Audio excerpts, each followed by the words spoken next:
I've just got a couple of points to go through, but before we do, was there anything you wanted to let me know about the highways evidence and so on? No, just to thank you for the extra time. I think it will save a bit of time, maybe perhaps not as much as I thought it might, but still some. Thank you.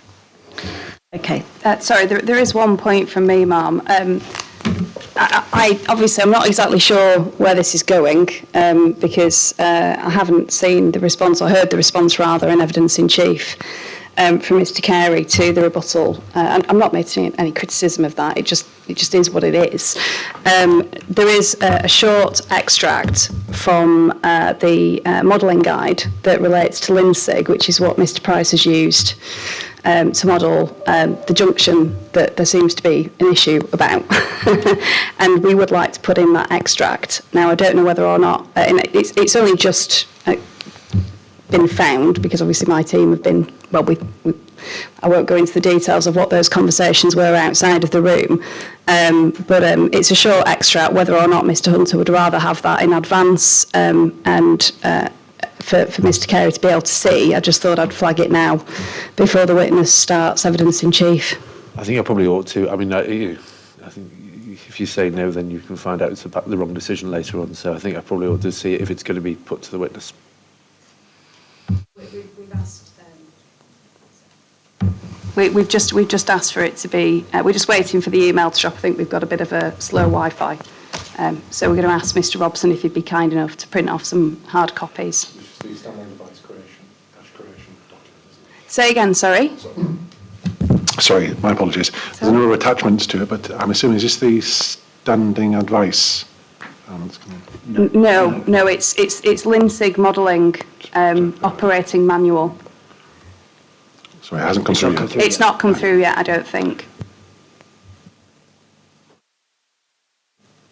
Well, while we wait for that to come through, I'll just run through the couple of points I had, and then we'll see where we are and see if you need a little bit of time just to have a look at that before we get on with evidence. First of all, this amendment to remove the path. I'm happy to accept that amendment based on our earlier discussions, but I'm interested to know how we're going to deal with that. And apologies if I've missed this on a plan, but is it going to be an amended plan or a condition? How are we dealing with that? The proposal, I think it's dealt with in Mr. Bassett's evidence, ma'am, and the proposal is to deal with it by condition. If you prefer an amended plan, I'm sure that could be dealt with. So can I just hand over to Mr. Bassett on that for a moment? Yeah, just to add to that, ma'am, the proposal is to do it on an amended plan, so the list of conditions references the amended plan that shows the footpath removed, and that's appended to my evidence, so it is there before you.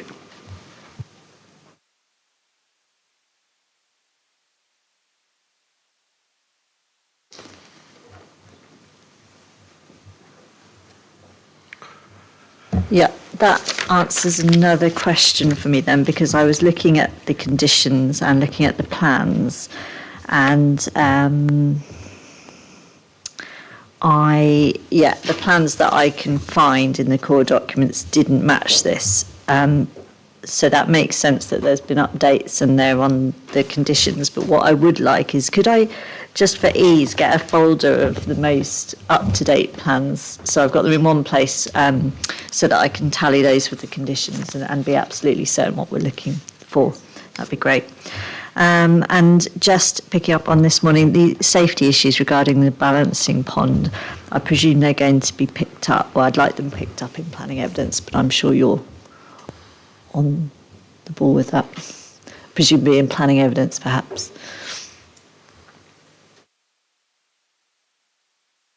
Okay, lovely.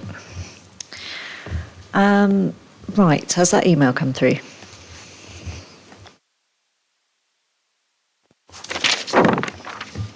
No, as of yet, ma'am, no. Okay.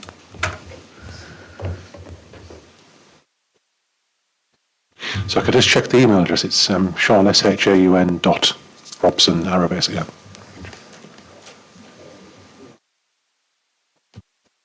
Sorry, is it just handled with someone else? Okay, it's scheduled. Yeah.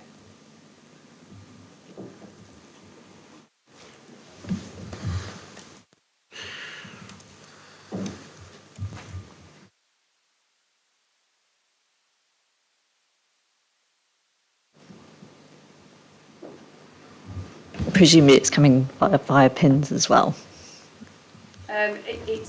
It will be submitted to PINS as well, ma'am, to the case officer. Oh, you were going to print them off, actually. Yeah, that's fine. so We'll just have yeah, it as a yeah. hard copy, that's fine.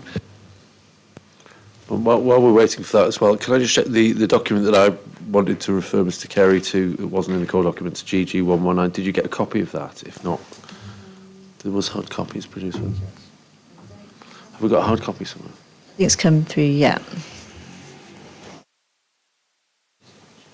We'll give you a hard copy, Mum, and hopefully it will come through into.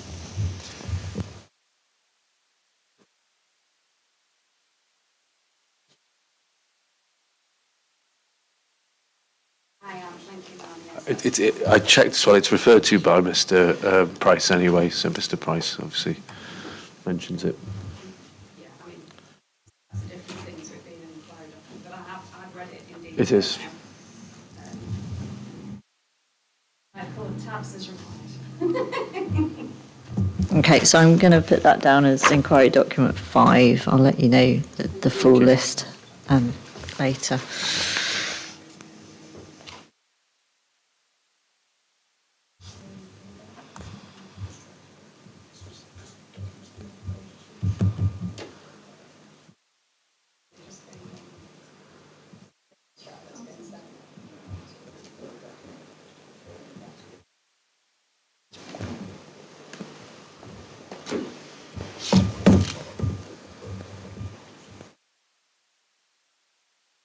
I don't know, Mum, whether you want to make a start with Mr. Carey's evidence in chief while we get this sorted out. I'm just conscious, should we go on any more delay? I mean, we could have the break between evidence in chief and cross-examination, if that suits.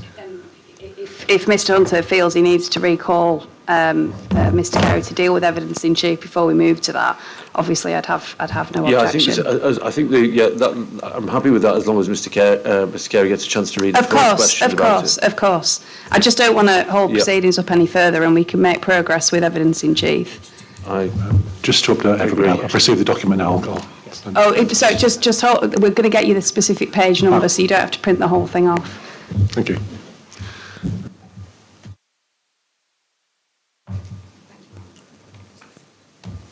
Okay, when you're ready then, Mr. Hunter, and welcome to the inquiry, Mr. Carey. Thank you. Good afternoon, Mr. Carey. Good afternoon. Can I introduce you? You're Paul Carey. You have a Bachelor of Engineering honours degree in Civil Engineering from the University of Bradford, is that right? That's correct. And you're a chartered member of the Institute of Civil Engineers? Yes. You've over 24 years' experience working for private and public sector clients and have appeared at numerous planning appeals and public inquiries, is that correct? That's correct, yeah.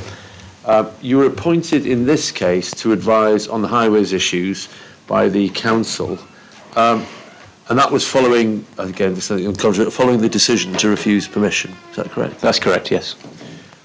You also confirm in your written proof that your written evidence is true and has been prepared in accordance with the guidance of your professional institution, and that the opinions expressed are your true and professional opinions. Is that the same for the oral evidence that you give today? It is, yes. Thank you. And so, can I be clear on what that means? If, when instructed to advise the local planning authority in this matter, you had concluded that there was no highway safety problem with the site access, that there was acceptable or better accessibility, and that you had no concerns about the way traffic impact had been assessed, what would your advice to the council have been? I would have given my professional judgment on the matter. Okay, thank you. Can I take you to the issue of road safety then first? And I would like you to go to Mr. Price's proof of evidence, which is core document 7.7. I'm going to take, Ma'am, I should say, and I hope you're okay with that, I will take the proof and the rebuttal proof largely as read. If I may, just go over some key issues. So Mr. Price's proof, CD 7.7, page 20, paragraph 5.16, when you have it. I'm going to start with his conclusion on highway safety, and then I'm going to look at his reasoning with you. You see that 516, he says, it's therefore considered the proposed access arrangements on the Wiston Road are entirely compliant with policy S4 and HE9 of the local plan. And it's also noted that matters pertaining to suitable access and safety are not raised as points of contention by the local planning authority expert witness in the statement of case, which would also suggest there's agreement, and there is no material considerations to suggest that the proposals could be considered as unsafe. So just in relation to his conclusion that there are no material considerations to suggest the proposals would be considered unsafe, agree or disagree? I disagree. Okay. Let's look at his reasoning. If we go back to page 17, under the heading section 5.3 site access arrangement, let's just go through some of the issues. Sorry, can I just get the paragraph? Yes, it's section 5.3 and then 5.4 onwards. We're going to go through those, but it's page 17, about halfway down.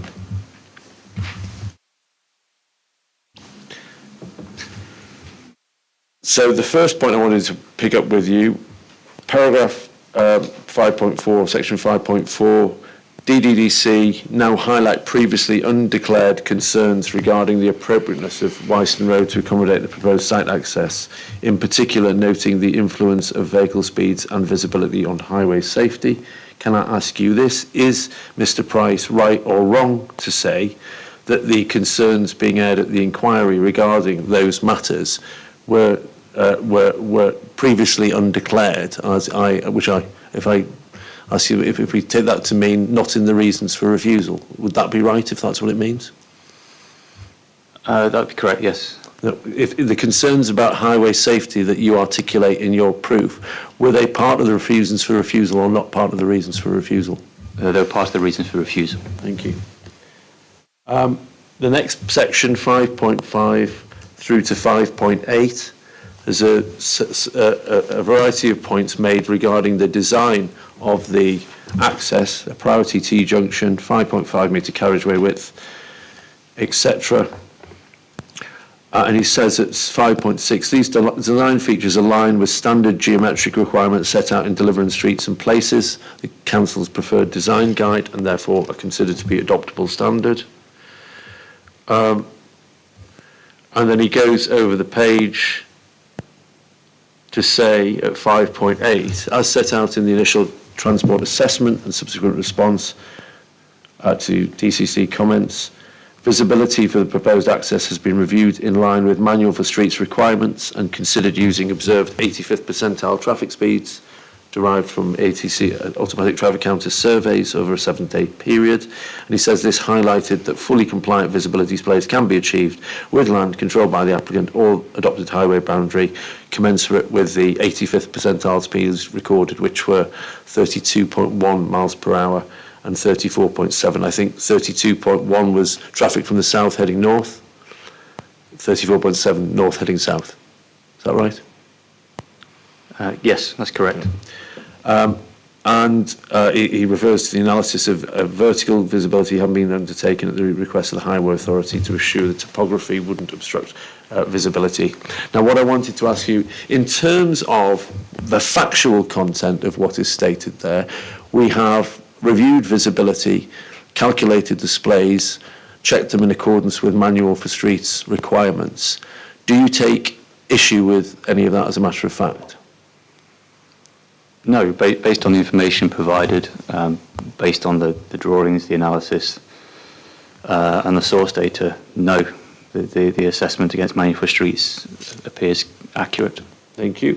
Does it follow that there are no grounds for any safety concerns if the minimum site stopping distance can be under Manual for Streets can be achieved? No. Why not?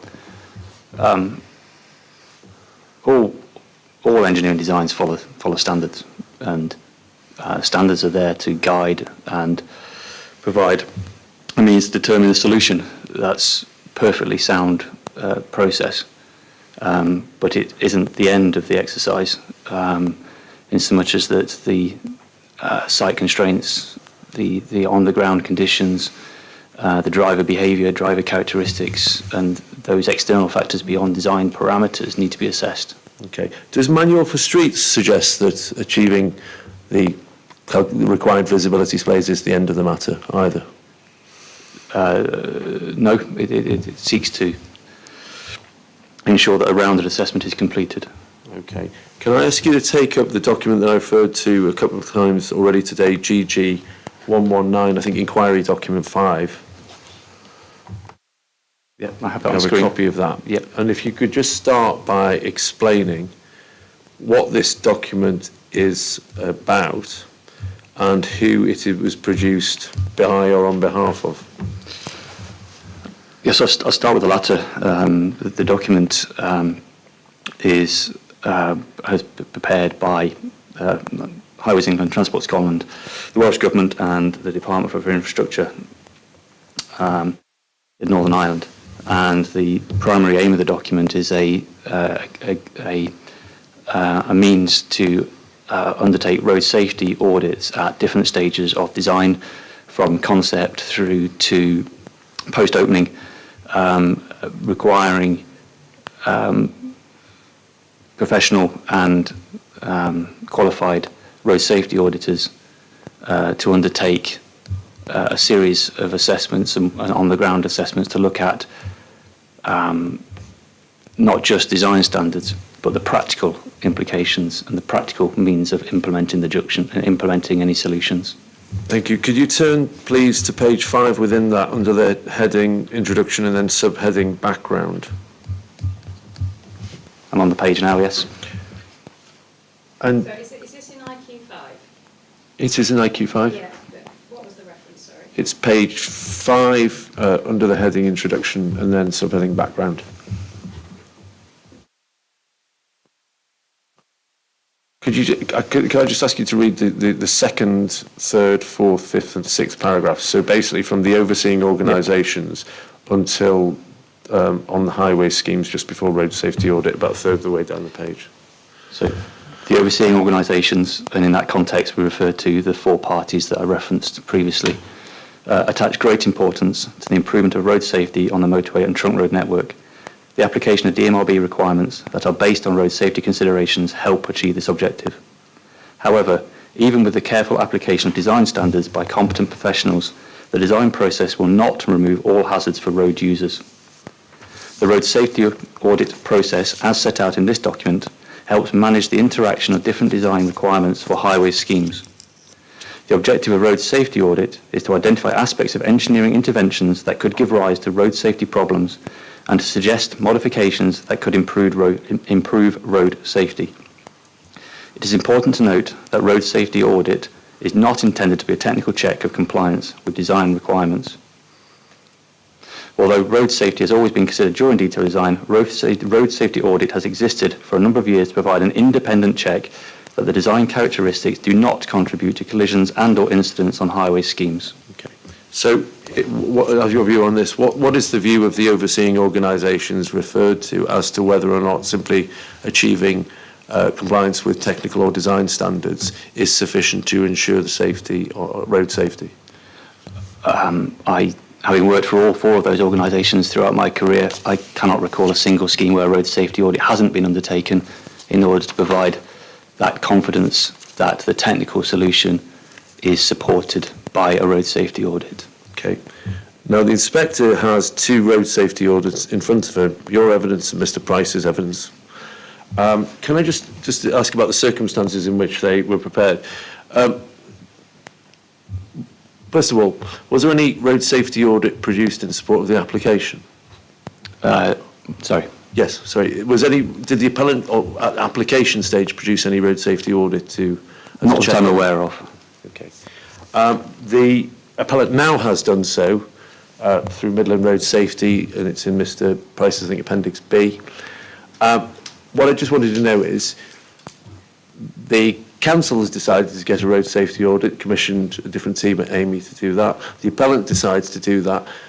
Do you know whether was that? Do you know why? Sorry, was there any connection between the two, or were those 2 things done independently of each other? To the best of my knowledge, they were done independently. Okay. So, can I just ask, to the best of your knowledge, is it the appellant's position that road safety audit is not appropriate here, or Mr. Price's position? Is that his position? No, there was a reference to the road safety audit in the proof of evidence Thank you. Okay. Sorry, Mr. Hunter. Can I just clarify where the road safety audit is? So the road safety audit in Mr. Carey's evidence is Appendix B, I think. That's correct. So it would be on the 20, it begins on the, page 17 of the internal numbering is the title sheet, and then the audit follows that. And then in Mr. Price's proof of evidence, so I think it's also Appendix B, but I may have got that. No, it's Appendix A. I got that wrong, sorry. It's Appendix A. It follows, after, it hasn't got a page number, but it follows after page 41.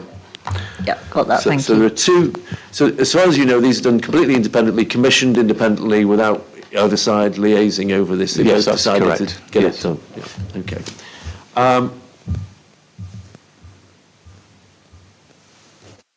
want to first deal with a criticism, before going into the content, just a criticism about the process or the choice of consultant or team to carry out the road safety audit. Mr. Price says in his rebuttal, he raises a criticism, I think, of the council or Amy or one or both of those, for suggesting that it is not in line with the spirit of the guidance because there may be a perceived lack of independence, given that the team that carried out the council's road safety audit comes from Amy, the same consultancy that you work for. Yeah. Do you have any comment on that? I'm not aware of any spirit other than the process set out in the road safety audit is one of independence. As a company, Amy has a dedicated road safety audit team. They operate wholly independently from the rest of the design teams. They follow the processes set out within the road safety audit guidance and act independently throughout. So it is not unusual for Amy to utilise its own teams in order to undertake road safety audits. I would suggest that it is perfectly acceptable to use other parties as required, but it is as long as the team is independent and the client who is supportive and agreeable to it, then there's no reason not to use an independent team. And on the facts of this case, was the road safety audit team kept independent from you and the evidence that you're giving, or not? No, wholly independent in so much as they were briefed in terms of the site, they're briefed in terms of the proposals. They then undertake their site visit, their write-up, their reports, and then they submit their report. Typically, a designer's response would follow thereafter as a formal response to that process, but there's no communication whilst the road safety audit is being undertaken or being written up by that team. Yeah. Could you go to Mr. Price's rebuttal, please, which is core document 7.21, where the criticism is found on page 2, paragraph 2.24 and 2.5. He cites GG 119 that we've just been looking at, another part, which no doubt may be taken to, but I don't think I need to go beyond the part he's quoted from. He says, it expressly states, the RSA team shall be independent from the highway scheme conception, design, and construction and operation. And he says, well, it's accepted that Amy haven't been involved in the process of design as per the above guidance. It doesn't make reference, the guidance doesn't make reference to scenarios under appeal. So I think hence why he says the spirit's breached rather than the letter. But I just want to understand what the spirit of it is. What's your understanding of the reason why GG119 says the team needs to be independent from the design, conception, etc., construction team? Why can't the design, conception and construction team be involved in the RSA process? Wholly down to the perception of bias into the outcomes of that process. So it's very a transactional process in so much as the design teams provide the suite of information for assessment. They do not get involved directly for the potential indirectly or directly of influence in the outcome of that process. Was there any similar risk of Amy marking its own homework when the Amy RSA team carried out the RSA here? None whatsoever, and I can probably cite hundreds of examples of where Amy has conducted similar examples of road safety audits with multiple clients using the same criteria and the same approach. Thank you. Okay.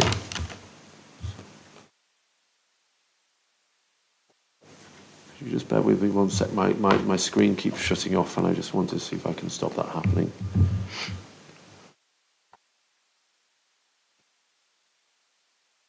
Thank you. Now, let's go to the content of the RSA. First of all, that produced by Amy. So your Appendix B, your proof of evidence.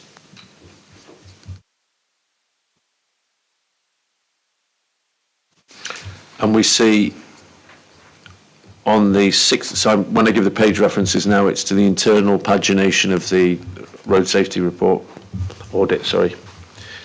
Page 6. There are 6 problems identified.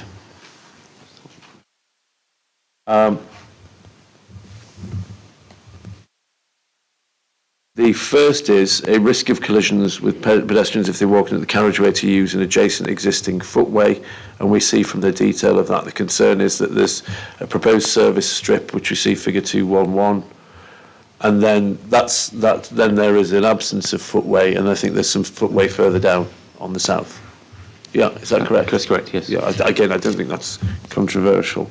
And so the concern there is what, when it talks about them using the service road and then stepping into the road, if you just explain that, what's the concern? Sorry, just repeat that, sorry. Yeah, what's the concern here? Someone might turn right out, a pedestrian might turn right out of the site access, head south, run out of footway and step into the road. Is that the concern? Yes, obviously the development will introduce houses and therefore more people. The concern is obviously, whilst it is a limited footpath to the south, there is the potential that people will utilise that path for recreational use. I observed a dog walker doing the very same thing when I went for my site visit, up and down, walking up in this instance, Wyston Lane. So yes, the concern is that then there is no alternative. If a car approaches at speed or at night, or for whatever reason, there is no alternative but to, I suppose, jump in the hedgerow for safety. Okay. And I just want to, then we have a series of problems which may appear to be or may be related. We have problem 2. Vertical alignment significantly resists visibility to the right, presenting a potential risk of side impact collisions. The visibility to the right of the proposed location of the new junction is severely restricted by vertical undulation of the carriageway, whereby there's a crest downstream from which it would be difficult to see approaching vehicles when waiting at the giveaway line of the new junction. So is this is a concern about visibility for drivers emerging from the new junction? Yeah, it's the interaction between drivers, say, emerging from the junction and, in this instance, looking to the right over the crest of the hill for vehicles that are approaching up the hill. Yes. Yeah, and then there's a recommendation on page 8 that all the foliage from the nearest southern access, just north of the bridge, should be removed to improve visibility, presumably. Indeed, I mean the road, the undergrowth, and the plants do extend into the road. The measurement point is 2.4 metres setback in terms of visibility, so there is a need to look across the verge, and therefore, yes, as currently, it would impede visibility from the junction. Okay.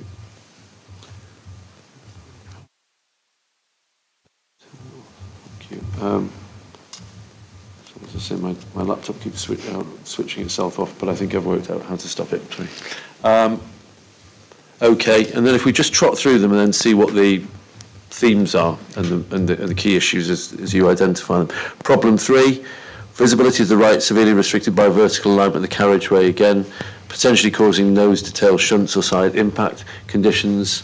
And then we see under the detail, as per the previous problem, visibility somewhat restricted either direction could cause side impact collisions. Notwithstanding vegetation might be removed as per previous recommendation. There is still an increased risk of collisions at this location, even if the visibility standard is achieved as per manuals for street requirements, which is stated in the transport assessment. When the junction will first become visible from motorists arriving from the south, approaching from the south, it will be located somewhat to the left of the direct line of the vision of the driver. So the driver, it's talking then about the driver coming up the road from the south over the crest of the hill. It is, yes, it's the driver. Perhaps just go back to your opening comment. These are not my problems that I identified. Sorry to be pedantic. These are problems identified by the independent road safety audit. Apologies if I said that, yeah. But these are their issues that they identified. And this is about the issue of drivers, because there's a discontinuity in the provision. Obviously, you've got the housing development, which is by nature, which is curb upstands, positive drainage, lighting columns.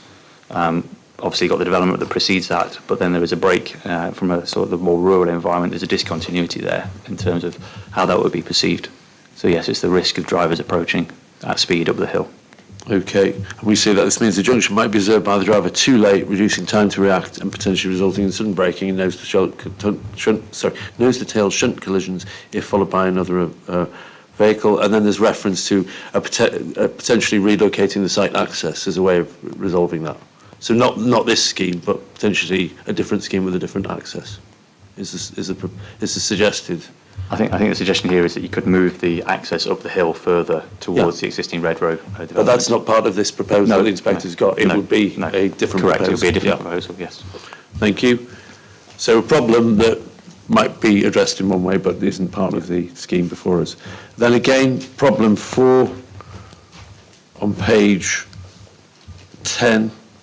Visibility of the right severely restricted by vertical alignment, again, potentially causing side impact type collisions as the speed limit is 60. As per previous problem, visibility is somewhat restricted. And then it raises this, the fact that there's a 60 mile an hour national speed limit, which only changes when entering the nearby housing estate, shown in the photos below. So it seems to be the same. There seem to be different aspects of, or similar things. Is that? There's a connection here. Obviously, this is one about speed and reference the fact that some drivers may still seek, may well drive at speeds in excess of the 85th percentile. And the geometry of the road, I think there's the reference to photo 2.42 is a suggestion from the road safety audit team as to where it might start for 30 mile an hour because of the nature of the road, because of its tight geometry, vertical geometry thereafter as you head into the village.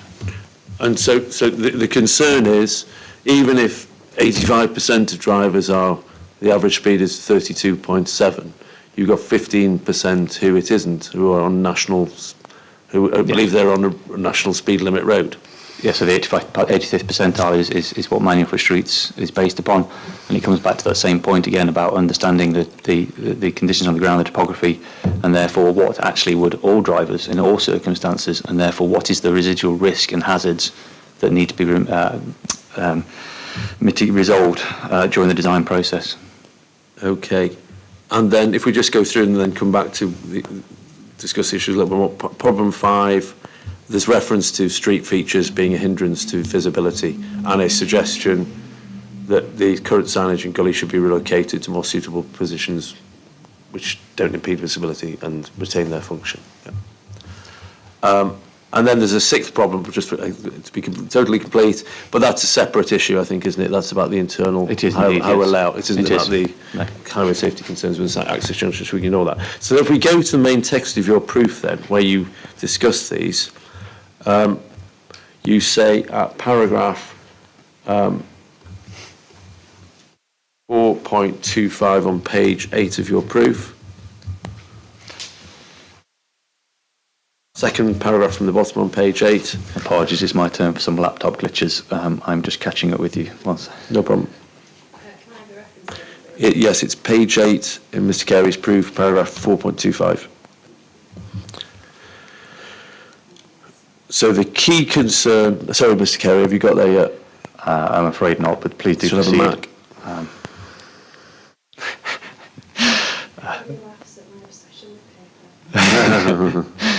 paper. Well, before I came in, my entire PDF reader crashed, so with 40 PDFs open, so you might be proved right about that. I fear mine is doing the same. Please do proceed. If I read it out. Yes, please. The key concern highlighted in the RSA is the unrestricted speed limit on Wyston Road and the visibility to the right of the proposed access and forward visibility approaching the access from the south, which is limited by the geometry of the road and the overhanging vegetation. given the safety concerns, visibility is measured on site, and then you illustrate the visibilities in figures 4.1 and 4.2, which have come in for some criticism from Mr. Price as well. So I'll ask you about that in a moment. But what I wanted to just first of all say, these collection of concerns about accidents occurring at the site access because of the topography of the road, the crest of the hill, restricted visibility, and the national speed limit being applicable in this section of the road and only becoming 30 miles an hour further up near a red row. Are these, just in your professional opinion, are these minor safety concerns or something more than that? I think taken as a collective and taken as the combination of all the different factors, and I take your point that the road safety audit has picked up individual component parts, but they're not minor in so much as that they represent a significant hazard to road users, to pedestrians, to potential residents of that site, and I can't see any resolution of them in the design as far as a designer's response or means to provide confidence that these hazards don't remain. And what, in concrete terms, is the risk? If one of the problems, if accidents should occur as described by this problems, what is the risk? Potentially fatality. I gave the example of a man walking his dog. He had his back to the traffic. It takes one errant driver on a phone, or, that's extreme, but if you combine all the potential factors, the road geometry, the poor visibility, it may be wet, it could be foggy, he doesn't have a safe refuge of a pavement to walk along with a hard upstand that delineates the difference between that area that is zoned for pedestrians, that area that is zoned for vehicles. Okay. A few of the other points raised by Mr. Price. One of the things Mr. Mr. Price says, I think, is that sorry, just bear with me 1 second.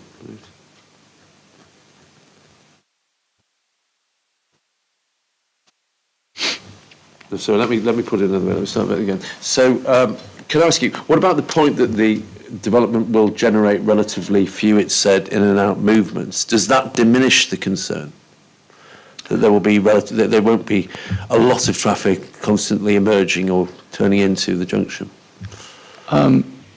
Quantum of traffic does influence and play a factor, but the reality here is that any volume of traffic has the potential to cause harm, cause risk, and that's what the road safety audit is picking up. It is picking up that one potential incident, and therefore providing that problem in that context. It's not defined by 1 in 10,000 or 1 in 5,000 or 1 in 100. The problem exists. Okay. What about driver expectations? If the site access, if the road, for example, appears to be a rural road subject to national speed limit because it's not treated like the built-up area a bit further along, and a driver who isn't very familiar with the road has never seen a car come out of that junction, never noticed a car come out of the junction, what effect, if any, might that have on this? Again, it comes down to perceptions here of the driver. The driver is heading into the southern end of Ashbourne, and therefore can see the larger development. It's got street lights on it. It's going to be visible. There's no street lights present on the proposed development. The curbway stops and is going to be in the foreground in terms of where the driver is looking. In terms of looking ahead, they won't necessarily see the access as the primary point of reference. And therefore there is a risk of perception from the driver, an unexpected perception that there won't be any vehicles joining the road at that point. And what effect does that have on the risk? It increases the risk. It increases the risk, and hence the road safety audit includes suggested proposals that could minimise that risk. Okay. Now, I'm going to come to the appellant's road safety audit in a second. But before going on to that, so not a minor concern, significant concern. What's your professional opinion? If this is left unresolved, the safety issues, the problems identified are left unresolved, what is the effect? Is it an acceptable or unacceptable impact on road safety in your professional judgment?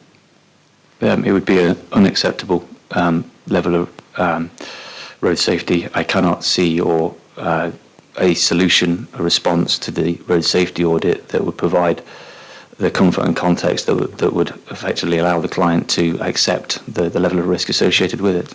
And what is the normal process when, in the road safety audit process, when problems are identified by the audit team?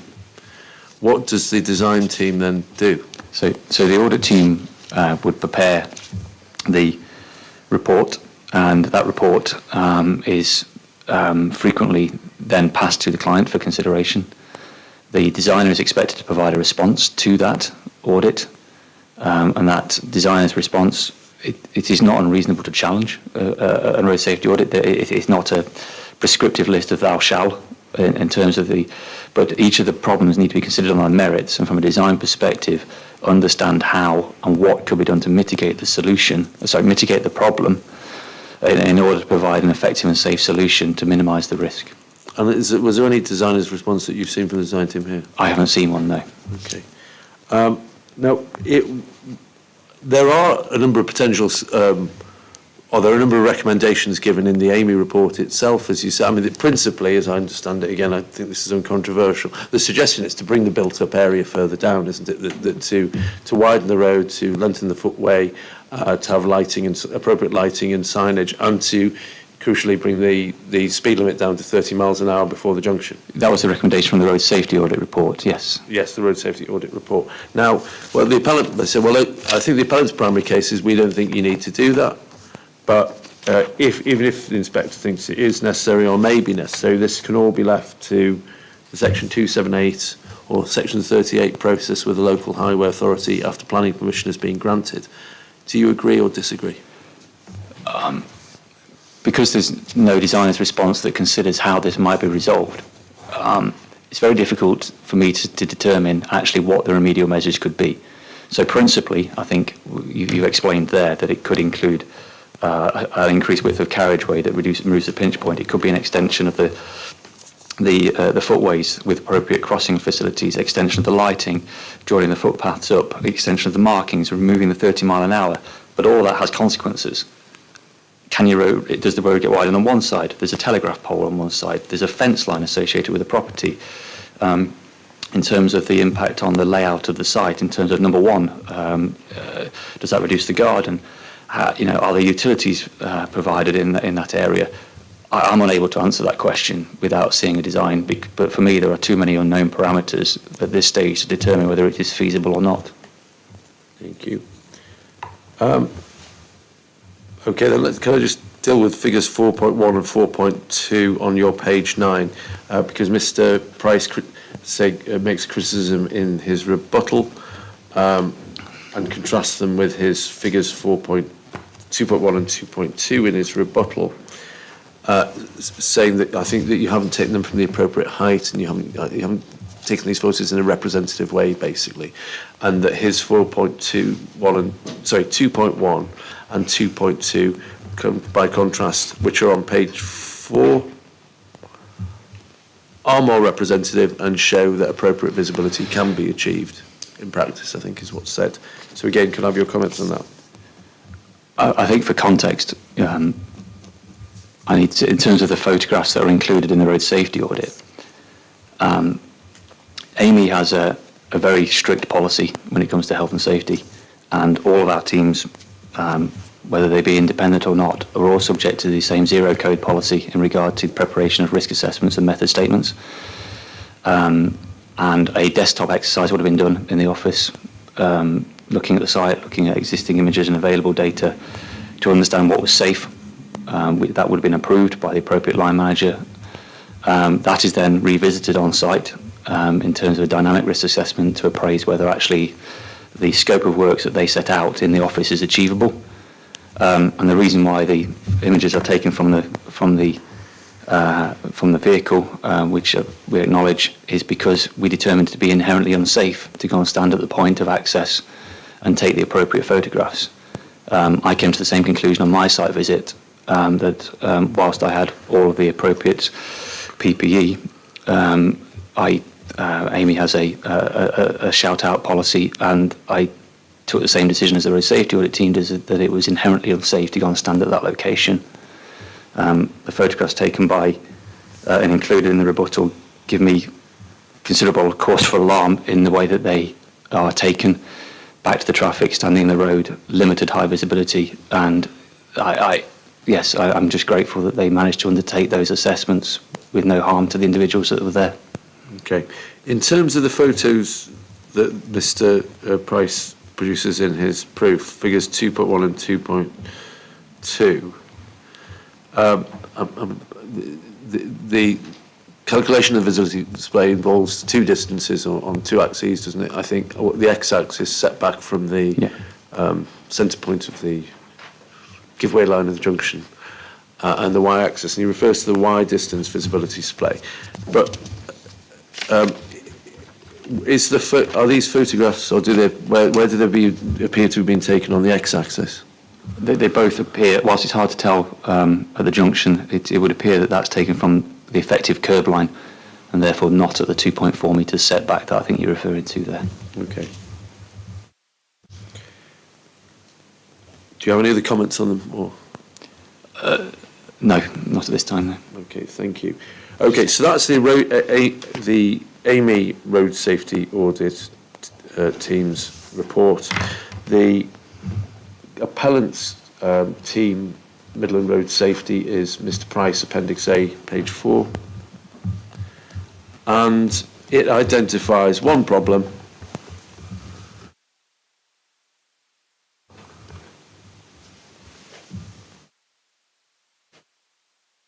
Wyston Road, northbound, sorry, it's page 4, paragraph 3.2. Summary, location, Wyston Road, northbound approach to the site. Summary, lack of awareness of the junction risks, junction pull-out collisions. Whilst visibility of and from the access has been shown as achievable within the drawings provided, there is a concern the access will be within an area of national speed limit, and some drivers will therefore not be expecting a significant residential access junction, especially with forward visibility being restricted from a greater distance by the horizontal and vertical alignment of the carriageway. This could lead to junction pull-out type collisions, particularly shunts with slow-moving, larger vehicles exiting left out of the access onto an uphill gradient. Recommendation. It is recommended as part of the detailed design the start of the 30-mile-an-hour speed limit be relocated to incorporate the junction so drivers entering a predominantly residential area. In addition, it's further recommended that within the detailed design a warning sign or signs are provided on the northbound approach to the junction warning drivers of the junction to the left. So I have one main question to this. How consistent or inconsistent is the problem identified by the appellant's road safety team with the key concerns that you describe the Amy road safety team identifying? Is it consistent or inconsistent, and to what degree? Looking at the problem for now, the problem is almost identical in the way that it's presented and the concerns that are raised. Okay. And in terms of the recommendation? It's similar in nature in terms of solution, but the reference here is to detailed design, which we discussed earlier, would be inappropriate due to the uncertainty as to whether it's achievable. Okay. What weight would you say should be given to the fact that two separate RSA teams, independently instructed by opposing sides, have come to a very similar conclusion about the road safety problems posed by the access? Normally one road safety audit would be perfectly adequate to come to that conclusion, but to have two road safety audits that provide two independent conclusions that are almost identical obviously corroborates and gives huge weight to a means to resolve the problem. Okay. I would say you've had some discussions, I think, possibly about other matters today with Mr. Price. Have you been told of any response to this that we haven't seen, that you hadn't previously seen, or is it still the case? Not aware of any designer response to that? Matters discussed with Mr. Price didn't include anything to do with this subject matter, so no, we didn't discuss this at all. Okay, thank you. Good. Can we move on then to the next main issue, which is accessibility? And and Ma'am, can I just reassure you, I'm going to be brief on, I'm going to spend a little bit of time on this, but then very brief on traffic impact. So in terms of accessibility, can I just ask you to, you've set it out in your proof, as I say, which I'm taking as read. Could you just summarise the core or the essence of your evidence on this and your professional opinion? And I'm just going to put it this way. Why is it that you consider the site to have poor accessibility in terms of walking, cycling and the use of public transport? In particular, is it just the distances involved to various amenities and facilities? Or is it something different or more than that? No, I think, as you say, the proof includes a response, a consideration of the location of the site. We consider the distances in light of guidance that is provided by a number of parties, including CIHT and White Young Green, a paper written for White Young Green.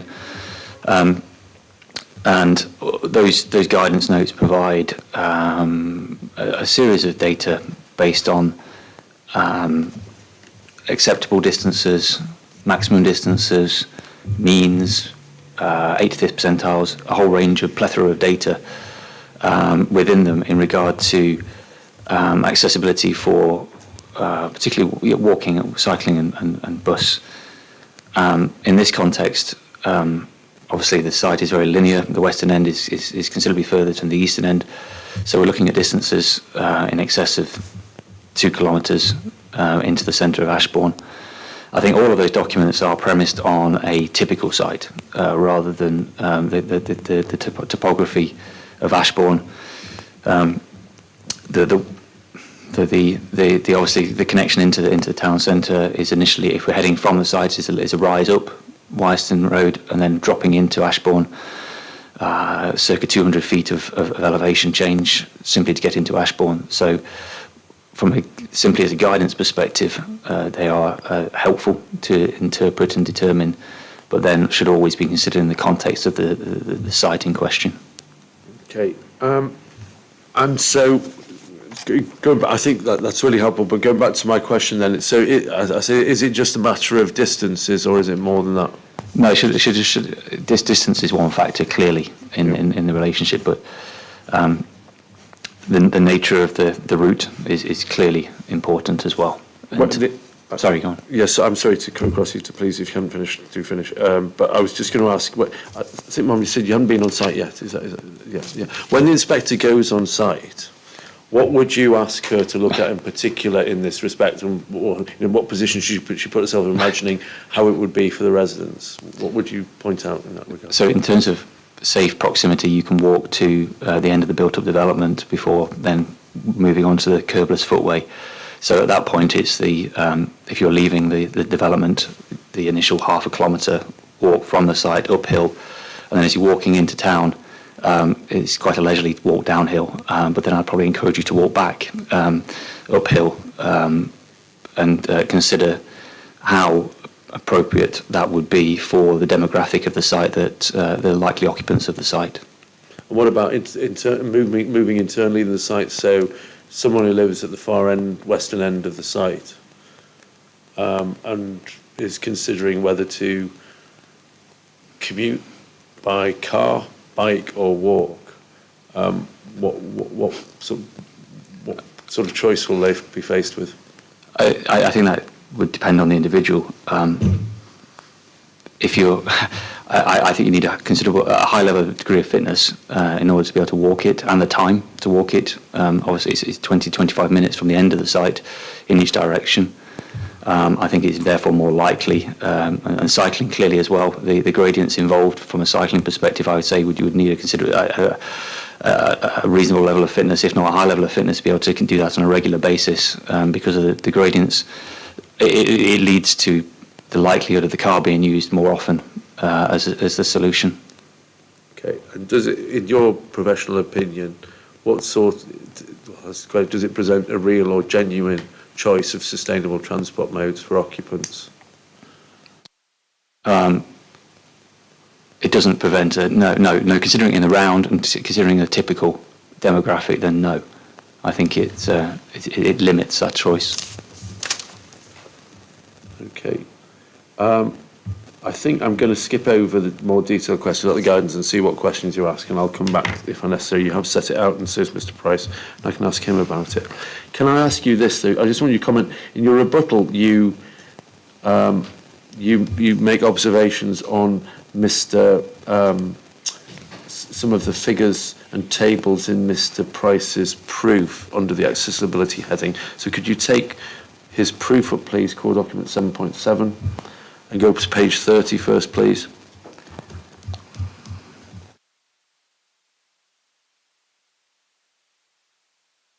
I'm still envious of the hard copies that are in use, I'm afraid.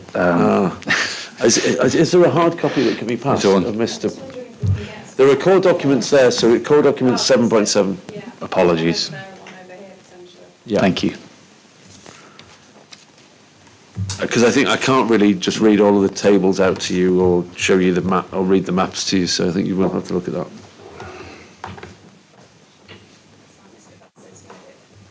Thank you. Thank you, Mr. Massey. So, when you have that, Yes. page 30, please. Yes. In fact, sorry, no, before that, let's do it in page order as well. Page 29, I want to pick something up. So, page 29, paragraph 5.54, there's a reference to table 5.6 below, shows the walking distance to key amenities from the east and western ends of the site. The table demonstrates that the local amenities are within acceptable walking distance, with bus stops being within the guidance produced by the Chartered Institute Highways Transport. Do you agree or disagree with that proposition? The table 5.6 shows amenities are within acceptable walking distance, with bus stops within the distances in the CIT guidance. In the context of acceptable, potentially at the eastern end of the site for a limited number of properties, but to make that statement for the whole of the site, no. Okay, thank you. And then just in terms of table 5.6, again, just as a matter of fact, and so the inspector's clear about it, is your dispute with Mr. Price about the actual figures given here, or whether they're acceptable or otherwise? The figures are factual in nature. I haven't cause to challenge the figures at all. Yeah, okay, it's the judgment on there. It's a judgment as to their acceptability. Okay, thank you. So if you go then over the page, please, to page 31. Mr. Hunter, can I just check?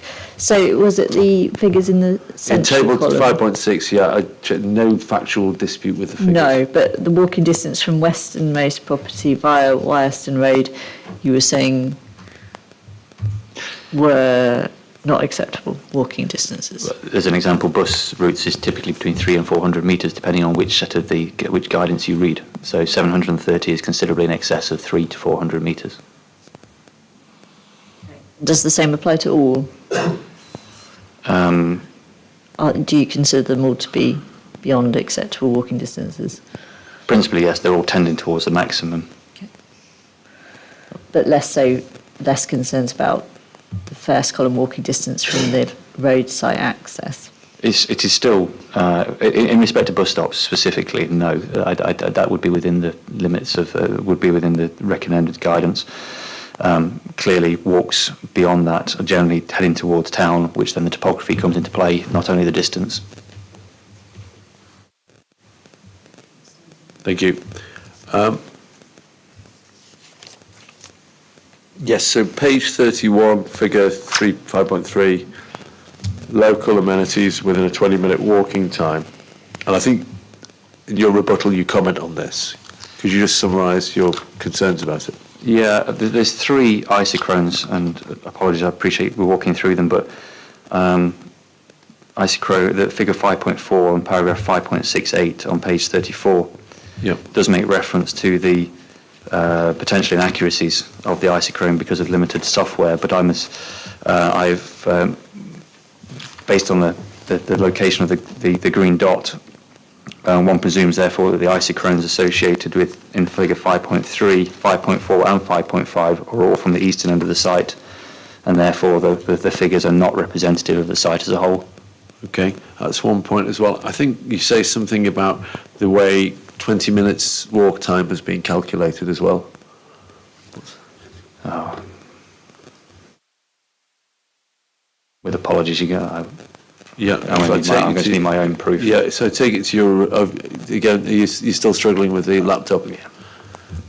Sorry. It might, Thank you, Mr. well, Bassett, yeah. if it might be easier if core document file 7, because all of the proofs are in 7.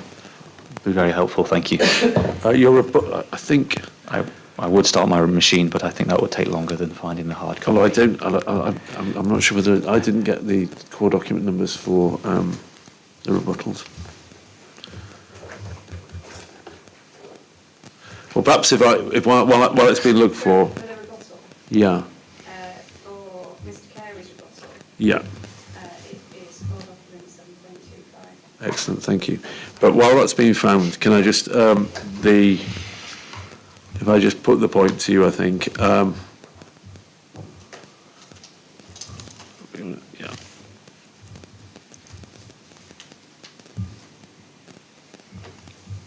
You say,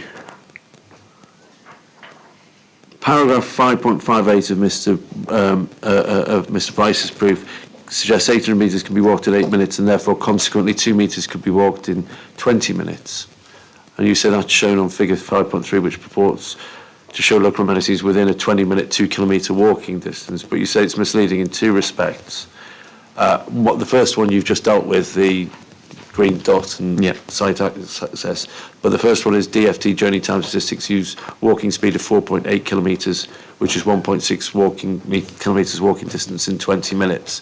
So my question to you is, what does that mean? Are you saying you accept or don't accept that is a 20-minute walk time? I think walk time for some people and not others.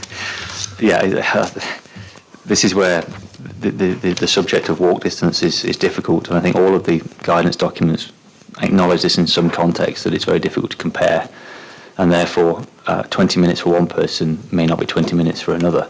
I think 20 minutes is reasonable. 3 kilometres, 6 kilometres an hour is reasonable for somebody with a degree of fitness, but say other guidance says 4.8 kilometres, and therefore different demographics and characteristics are represented by those figures. So, okay.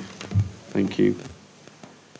Okay, thank you very much. Thank you. I'm going to leave everything else then on accessibility. I'm just going to ask you a few brief questions about traffic. Sorry, Mr. Hunter, just a quick question Yes, again on accessibility. So just taking you back while I catch up, table 5.6. So you indicated that the bus stop was within an acceptable walking distance from the site access. What about the school? again, from the western end, 300 metres would be reasonable. And just give me some context. Is this a primary school? This one is, yes. And your thoughts from the rest of the site to the primary school in terms of acceptable distance? I think for as a walking distance, it is, again, it comes down to the age of the child. Being a primary school, it would, for the older children, I think 800 metres would be reasonable. But obviously for a smaller child, it then questions the means to travel walk that sort of distance with that topography. So again, it's not a straightforward answer, I'm afraid, in that context. So the topography of the site itself, once it's developed? From the site, entering the site, up the hill, and then to the top. So the school is on a plateau. The school is effectively on the top of the hill, with Ashbourne on one side and the site on the other side. So yes, it would be an uphill walk in one direction. And just broadly speaking, how long would it take you to walk, in your view, about 800 metres? If it's 4.8 kilometres per hour, you're talking about 12 minutes, 12 to 15 minutes. Thank you. Thank you. Could you go to your main proof of evidence again, please, if We found out. if it can be passed? So that's core document 7.13, I think.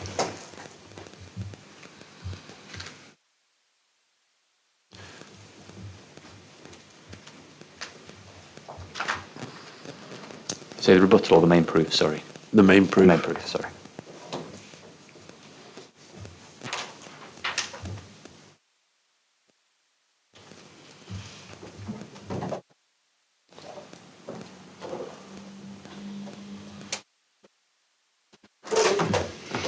It might be. It might be again. If you permit me, just I'll refer to it rather than spending a long time waiting for it. Apologies. Oh no, it's come. Thank you very much, Mr. Rogers. Yes. Right, so, page 10, paragraph 432.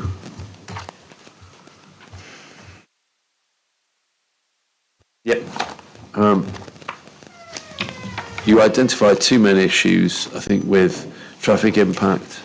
The first one was that surveys were undertaken mid-July before the school holidays, where traffic volumes could be lower, and therefore there could have been an underestimate of capacity assessments.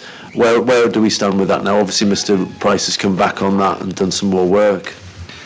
Yes, the more recent work that Mr. Price and his team have undertaken in April of this year shows an alignment and slight increase that would be commensurate with expected growth. So yes, I think our position is that having received the updated figures for 2024, it supports and corroborates the data from 2022.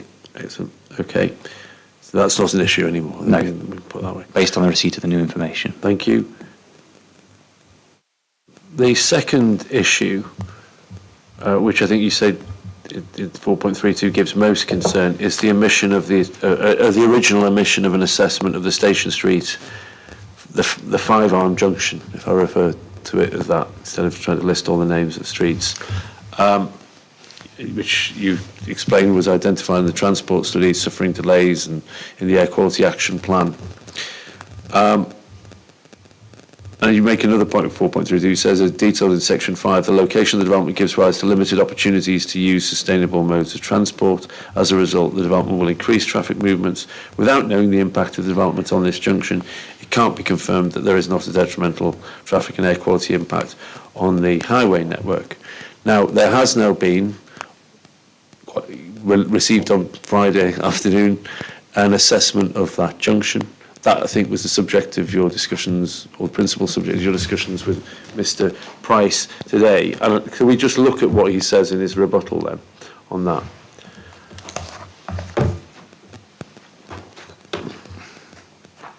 Let me find the page. So we have a table 2.6 on page 13 of Mr. Price's rebuttal.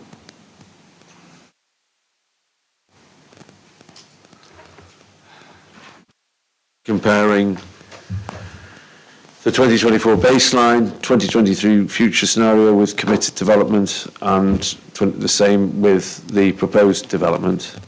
And what do we see, what impact do we see the development having on the operation of that junction if Mr. Price's assessment is robust and accurate?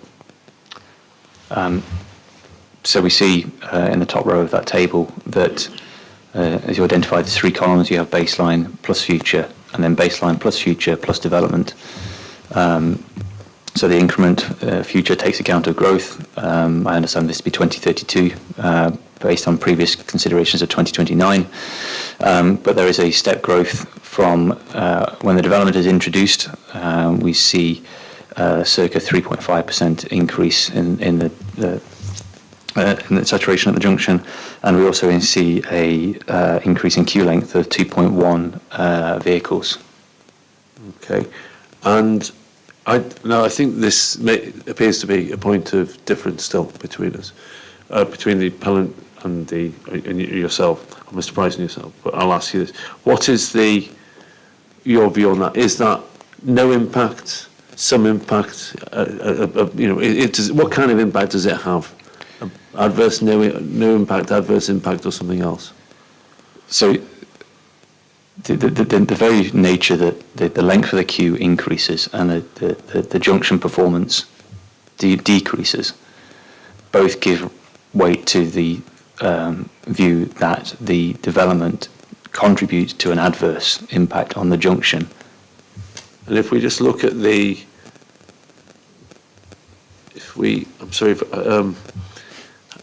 you still struggling. You haven't got this one. That one I can do from memory. I may well need a copy of the rebuttal as well. I think, please. Can I just deal with one particular aspect of it? It's a five-arm junction. Yes. the queue lengths, I think you say, go from 24.9 to 27. Yeah. Okay. And what effect does that have on the operation of the road network in this area? So each PCU vehicle is 6 metres is a standard norm. So 2.1 times 6 is just over 12 metres of additional queuing. So on the face of it, it may not appear much, but in terms of when you look at the baseline queue from the junction and extending eastwards, so the next road along is called Park Road, which runs due north-south. It's probably best seen from my proof in figure 4.3. Yeah. Shown in red So there. page 10, figure 4.3. Page 10, sorry, yes. And the top figure edged in red, yeah. So so you can see Sturston Road named, and then just to the right you see the red A515 heading north. That's Park Road. Yeah. So in the baseline and arguably in the baseline plus future, the queue extends very close to Park Road, but not impinging on Park Road. The introduction of the scheme, that 12 metres, then pushes the queue beyond or into and beyond the Park Road junction. Therefore, there will be then a consequential impact on the operation of those signals as well. Okay. Has there been an assessment of the impact on Park Road? Not to my knowledge, no. Okay. Thank you. Can I say, so where does that leave? On the base, well, first I'll ask you this question. Have you been able to interrogate that assessment and form a concluded view on exactly how reliable or not it may be in the time beyond? As you've already highlighted, we received this on Friday afternoon. We've been through and assessed, based on the work that Mr. Price and his team has done. It's clearly an assessment. I couldn't tell you how robust it would be. The basis of the assessment appears correct based on some of the discussions we had at lunchtime. The process that Mr. Price has followed is entirely in line with the process that I expect to see. Mr. Price advised that in Appendix C to his rebuttal there is the calibration and validation, which I think we alluded to this morning, that wasn't available, but again we haven't had time to review. The outcome in that regard, in that respect, based on the time that we've had, would seem reasonable. Okay. Fine. So can I again go back to the question of what kind of impact is this, and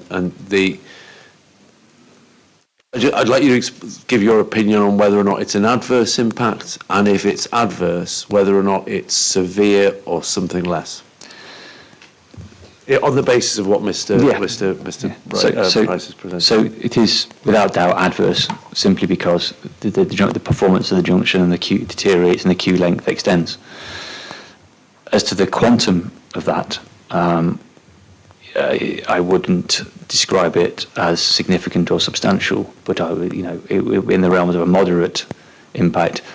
And obviously the primary reason for asking for this assessment in the first place is because of the sensitivity of that site and the known potential issues of it. So yes, it is an adverse impact, and the impact on Park Road is unknown at this time. Do you know why it wasn't carried out in the first place? Was it because, do you know the reason why there wasn't an assessment of this junction in the first place? No, I can't answer that. I think based on the queue lengths that were in the baseline, one presumes that then that would have triggered the modelers to look at the peripheral effects, but obviously expediency and time associated with this exercise probably comes into question as well as to the means to complete that. Okay. Can I just ask you this? If you'd been advising the council at the time that the application was being dealt with, what would you advise them in terms of what they should have, what the appellant should have provided in that regard? The junction is known as a hotspot, and it's also within the AQMA, which is partly why the point was raised, and therefore known to be of a sensitive nature. Therefore, any change, and given the limitations and routes in and out of Ashbourne, it was and always carried the risk and potential risk that there would be an adverse effect on it. So our recommendation would clearly have been to assess it, but in doing so, do a early sensitivity piece to understand the implications. Given Park Road is signalised and within approximately 150 metres, it has the potential to be influenced by it. So that should have been part of the considerations to look at the consequential effects. Thank you very much. Thank you, Mr. Carey. Those are all my questions. Thank you, Mum. Just got one question just about that last point about the 5-armed junction. But I don't want to upset your cross-examining, so interject if you think you're going to cover it. So I'm just going to get my head around this, the impact of these increased queue lengths on that 5-armed junction. Now, you were saying it would lead to the queues extending down Sturston Road towards Park Road. Is that correct? That's correct, yes, sorry. And you said it'll definitely overshoot Park Road with the additional vehicle lengths that we've got. Based on the data provided, yes. Yeah. Where can I see that? Or how can I satisfy myself on that beyond you telling me that?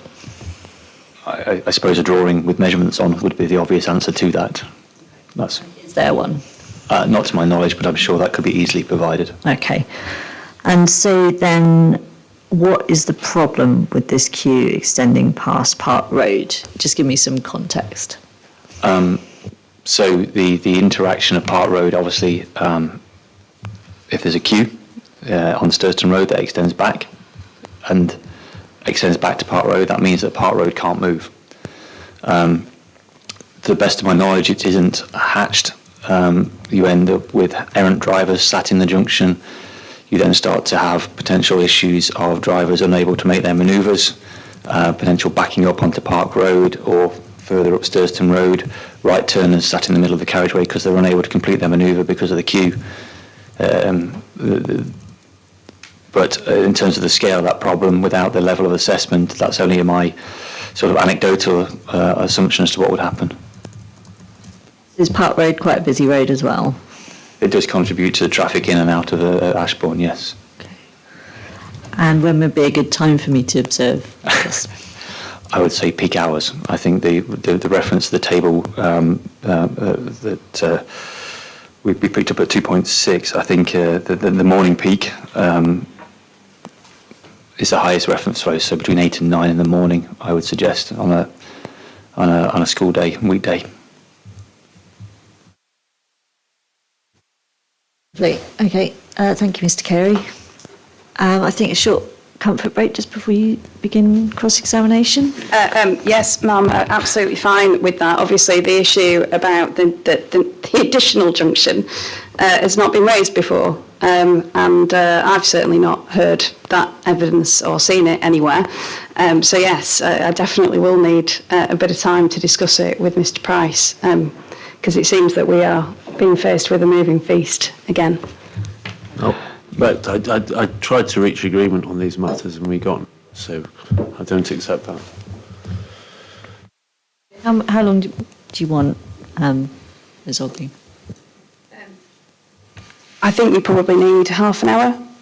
Yeah, so I'm just looking to Mr. Price. This may have been discussed between experts, ma'am, but it's certainly not been brought to the inquiry as evidence, and it's news to me. Yeah, that's why I picked up on it, because it was a new point. But I did ascertain there's not, how to word this, neutrally, there's not a lot underpinning it other than Mr. Carey's expert opinion. Indeed. Okay. Sorry, could I just clarify? Yeah. It is underpinned by the data in the table that Mr. Price includes in his evidence in terms of the length of the queue. Therefore, it is intrinsically linked to it. Yeah, I get that point that it's table 2.6. I'm not undermining you at all. It's just I think my point is there's no sort of visual that I can see. This is how long the length is, and then we definitely know it's going to overshoot because, I've got a map I can't scale off and a table, Apologies. unless I go and count cars and insist they queue for me while they're But yeah, okay. So would it be okay to come back at 4:15? Just because I know we're going to overshoot a little bit, unless you think. Yeah, no, of course, ma'am. No, I certainly won't be shortening my cross-examination. I think it's going to expand, unfortunately, a little from where we were. I mean, I'm happy to go as late as you want to, Ma'am. It's, you know, I don't know how. I mean, obviously, this is partly a consequence of having taken so much time out of the schedule to try and agree something that ended up not being capable of agreement. So I'm in your hands. Well, we have at least lost the argument about the best time to do our surveys. I think we'll have to watch the time, because what I'm conscious of is day one, I think, is always quite hard because it's new people, new venues, you know, overnight stays and travel and so on. So they are more tiring than coming back when you know what you're doing. So I think we'll have to just play it by ear, because 6:15 seems a bit late to me, to be honest. I have to agree, Ma'am, especially given that I'm sort of almost trying to move on the hoof on this as well. It's already a little late in a sense in the day. I mean, perhaps we could do about half the cross-examination. Sorry, Ma'am. About half of your cross-examination, yeah. but then you'll have to be, obviously, whatever the right expression In is. Perda. Yeah. Yes, Ma'am. It's not a problem. Okay. Is it right to come back at 15:15? Have you got enough time, or is that too short? I mean, I'm happy to come back a little earlier if you like, Ma'am, at 4 and try and get going then, if that helps us move a bit faster. Oh, yeah, sorry. Maybe, see, this is the effects of a long day. Yeah, exactly. Right, It's a very warm room as well, Ma'am, which doesn't help. It is. So you were asking for half an hour? Half an hour. So 1:45. Yep. Yeah, 45. but that'll work, I'm sure. Okay. all Thank right. you. Thank you.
to resume then, Ms. Oldley. When you're ready, cross-examination, please. Could I just say just one Yeah. thing on this? Because I didn't want to get involved in a tit for tat on this, but I don't accept. I know that Ms. Ogley has a view on it, but the issue about the impact on AA 515 isn't a new point. It was a point, in our view, in any way, that arises directly as a consequence of. In fact, it's shown, as Mr. Carey said, from that. So we don't accept that that's a new point. It comes from what he submitted. Just wanted to make that clear. Thank you. Don't worry, it's not lost on me. I appreciate it. Both Yeah, points. I appreciate. I just wanted to make it explicit. Thank you. Thank you, ma'am. Just with respect to sort of procedural points before I commence, I just don't know if Mr. Hunter has had a chance. There's a copy of the LINSIG Operator's Guide. It's just the definition. Second one down, Mr. Carey has a copy. That is, yes, that is the full extent of the reference that I'm intending to potentially go to. So I just, is that, yeah, we're okay with that. Is that one IQ6, ma'am? Yeah. Thank you.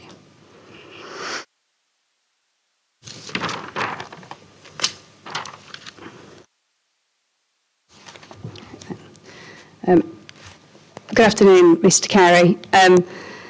Let's see if we can get through some relatively simple points first, but we'll see how we go.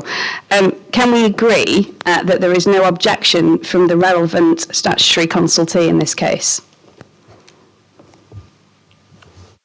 Just define relevant statutory consultee for clarity. The Highway Authority. As in, there is no objection to the appeal from the Highway Authority. no. So we can agree. Are you talking in the round? When you say objection, Is there an objection from the Highway Authority or not, Mr. Carey? It's In quite a what- simple in- question. in what respect? In any respect, what's the Highway Authority's position? So if we take individual grounds, there are elements where we disagree. I'm struggling to understand the question. Exactly. The Highway Authority, not the Planning Authority. No, no objection. So we agree? Yes. Yeah. That's highly material, isn't it, on a case where we're talking about highway impacts and accessibility? Yes. It's not acknowledged in your evidence anywhere, is it, in the main proof or your rebuttal? I don't think we made the distinction, no. Is it? It's not the question.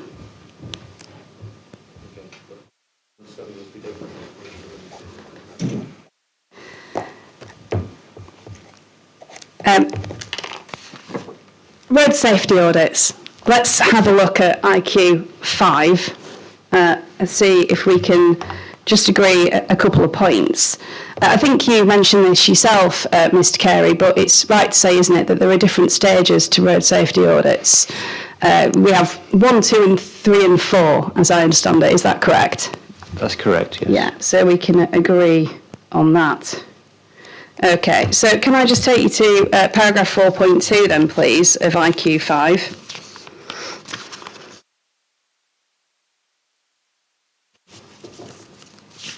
Sorry, I was 4.2.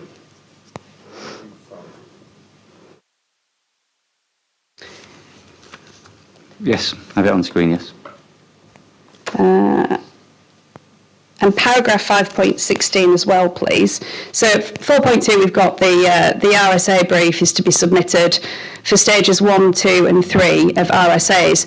Just first question on this, with respect to an overseeing organisation, in a case like this, the correct authority for overseeing would be the Highway Authority, wouldn't it, not the Local Planning Authority? That would be correct, yeah.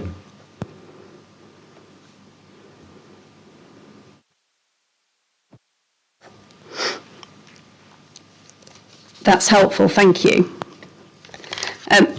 Just moving to paragraph 5.16 then, please.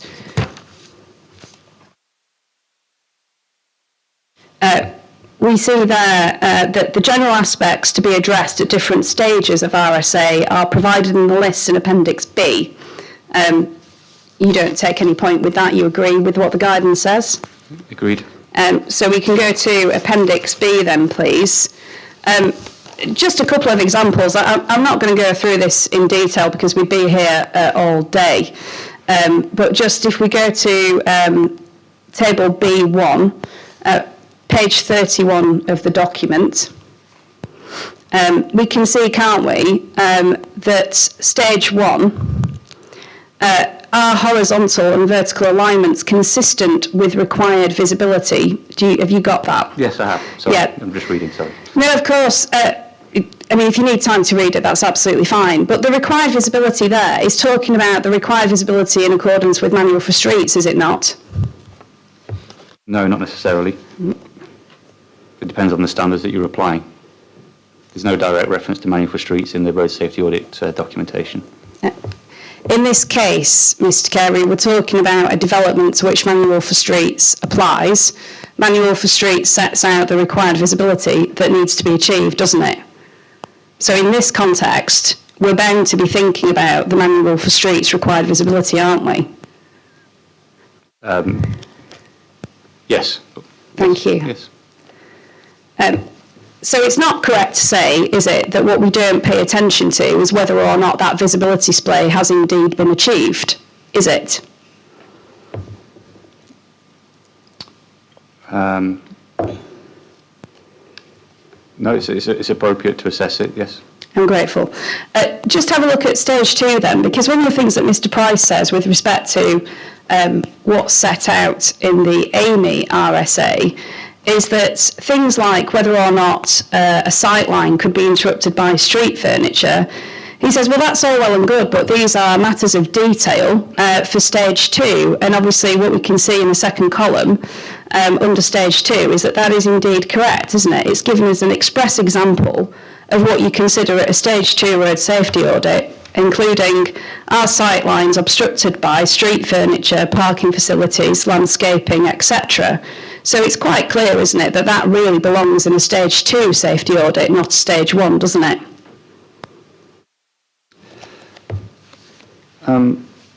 Potentially. I would take, if there are issues associated with sightlines that are unresolvable at detailed design, they should be flagged sooner. On what do you rely for that proposition, Mr. Carey? A designer's response would be very helpful in determining that. So that wasn't the question. I asked you a question and you said, well, it should be flagged sooner if there's a problem. And I said, well, on what basis do you rely on that proposition that issues that belong in a stage 2 safety audit should be raised in a stage 1 safety audit? What's the basis for that? The problem was identified. So if we go back to the problem that was identified in the road safety audit, I don't think we disagree that there is an issue that both road safety audits propose. The proposed resolution is included in both. As to the means to implement it, that's unclear. Well, I've asked the question twice and I'm not getting an answer, so I'm not going to ask it a third time. I will make submissions on the point and I'm sure that Mr. Price can address it. Moving away then from the difference between stage 1 and stage 2 safety audits in terms of what Appendix B tells us belongs in each one, it's right, isn't it, that stage 2 safety audits really belong at the stage where we're looking at Section 38 and Section 278 agreements, isn't it?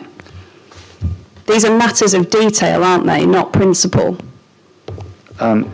On its own, I read on its own, stage 2 is associated with detailed design, but it's not unusual at all in the industry to combine stages 1 and 2 for the benefit of achieving the safest solution.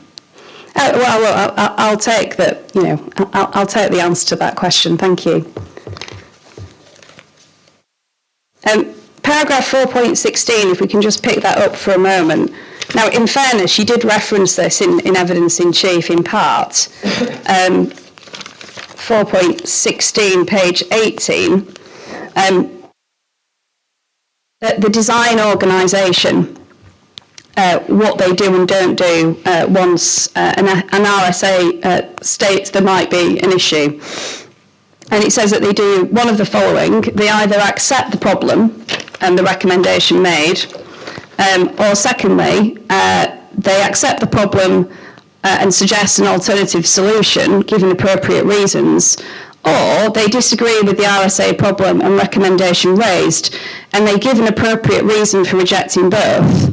And it's fair to say, isn't it, that really ultimately the ultimate arbiter of whether or not there is appropriate reasoning for rejecting a point raised in the RSA is the Highway Authority. That would be correct, yes.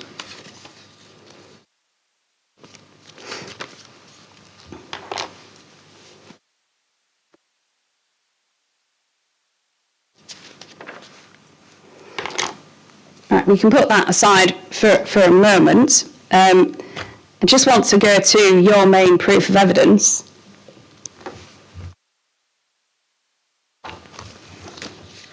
I'm sorry that I don't have the CD references. I don't know if somebody can help you navigate, or if you still need hard copies, Mr. Carey. No, I'm good for both right now.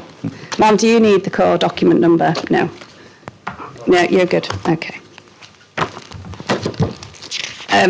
Paragraph 1.1.4. Just you tell us there that you're fully familiar with the current traffic and transport conditions and the surrounding highway network. You've not undertaken any of your own surveys, have you, Mr. Carey? No, that would be correct. It's fair to say, in respect of the basis for your request, that the additional junction that we've heard about, and obviously it's been dealt with in Mr. Price's rebuttal, and of course another issue has been raised in respect of that in your evidence in chief. So I'm talking about Station Street, Sturston Road, that's the same junction. You rely, didn't you, and you tell us at your paragraph 4.3.2 on the 2018 Ashbourne Transport Study for your contention that this may be a problem and it needed to be looked at. That a fair description of the position? As with any project, we use reference material to get an understanding of the possible issues on site. Yes.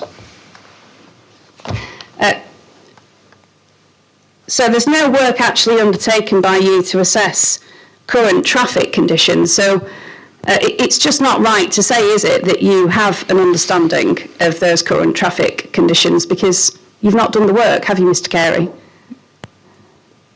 I don't believe it's my responsibility to undertake the work. The position was set out in those documents. I don't believe there's been any significant change in the traffic patterns, notwithstanding events, global events that have taken place. Therefore, it is reasonable to hold true that the issues that were raised and identified previously still hold true. Mm. Combined with my own visual inspections and feedback from the team that have been involved.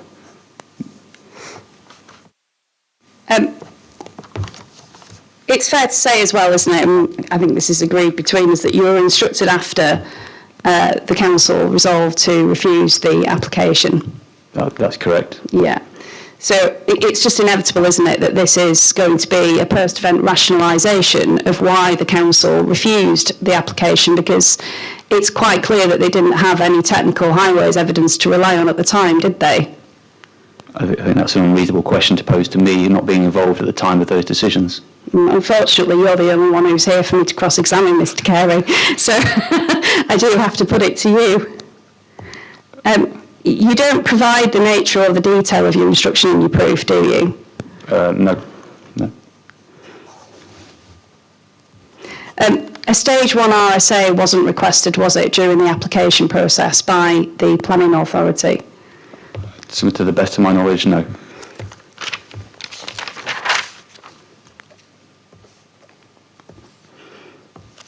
And there is just inevitably, isn't there, a degree of conflict with an RSA being undertaken by Amy, where the express purpose of that RSA is to defend an appeal, isn't it? I completely disagree in that context. I explained in my evidence in chief that the Amy team is wholly independent. and operates and has operated that for a number of years on dozens and dozens of projects in that capacity. Was the scope of that RSA submitted to and agreed with the Highway Authority, Mr. Carey? The scope was submitted, yes. It was submitted? Yes. We're not sure about agreement? I would have to take that away. Apologies, I can't answer that right now, but I can provide them. It's a minor point, but your paragraph 1.1.8, you mentioned that it's the first known audit. It's fair to say, isn't it, that the audit that was commissioned by the appellants was actually carried out 2 months sooner. Did you make any inquiries about whether or not there was an RSA that had been undertaken by the appellants? Sorry, if we move to the rebuttal, apologies. Have you moved in terms of 1.1.8? Sorry. Sorry, you're right. Yes, it is the rebuttal. As I say, turn it up if you like, but it's a direct quote, first known audit, paragraph 1.1.8. Yes, based on our understanding at the time, yes. So did you make any inquiries with the appellant? No, I don't believe we did, no. If we can just turn up the RSA for a moment. Appendix A tells us what was provided to the auditors, because you took us through how the RSA audit process works, but one area where there is overlap between the individuals who are instructed to defend the appeal and the RSA team is in terms of what the RSA team are provided with to consider. That's fair, isn't it? That's always the case, yes. Yeah.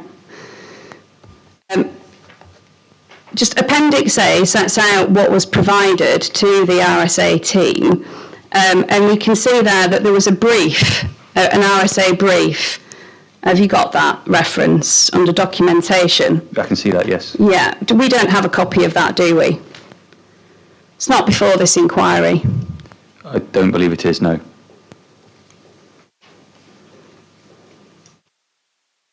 Are you aware that during the application determination there was a lot of consultation between Mr. Price on behalf of the appellant and the Highway Authority? It was mentioned earlier, yes. Is that the first time you've become aware of it? To that extent, yes.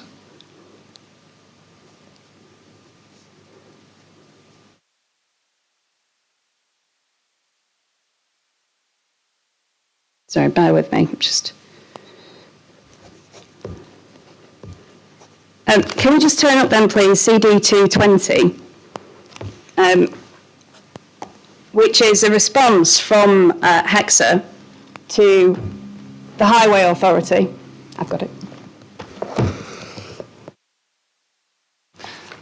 I don't have a copy of that in front of me, apologies. Okay. Could somebody find a copy for Mr. Carey? CD 220, please.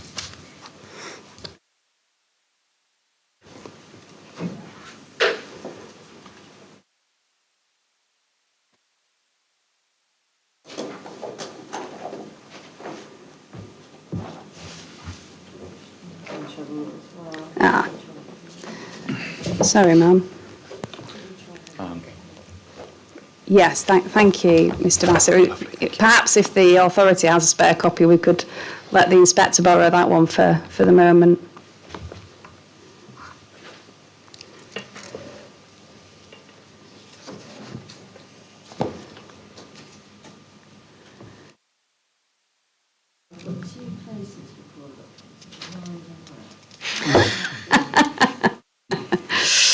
It's frustrating, ma'am. Mine is marked up with highlighting, but not with writing. I don't know whether I could work off an electronic version and I could pass you mine. So I think I'm sure we'll find one in the spares, ma'am. Yeah, I think there was mention earlier that it kind of wavers a little, I think, ma'am. Probably right, like the rest of us on a warm day, 4:05.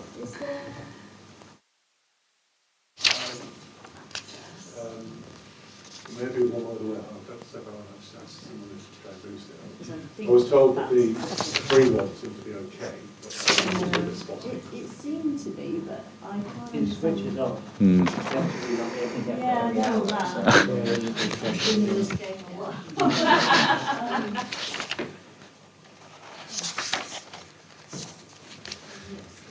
Do you want to borrow my laptop? Can we stick it through the copier? Yeah, Is that- let's. We can do that quickly. It might be faster than once and through the call documents.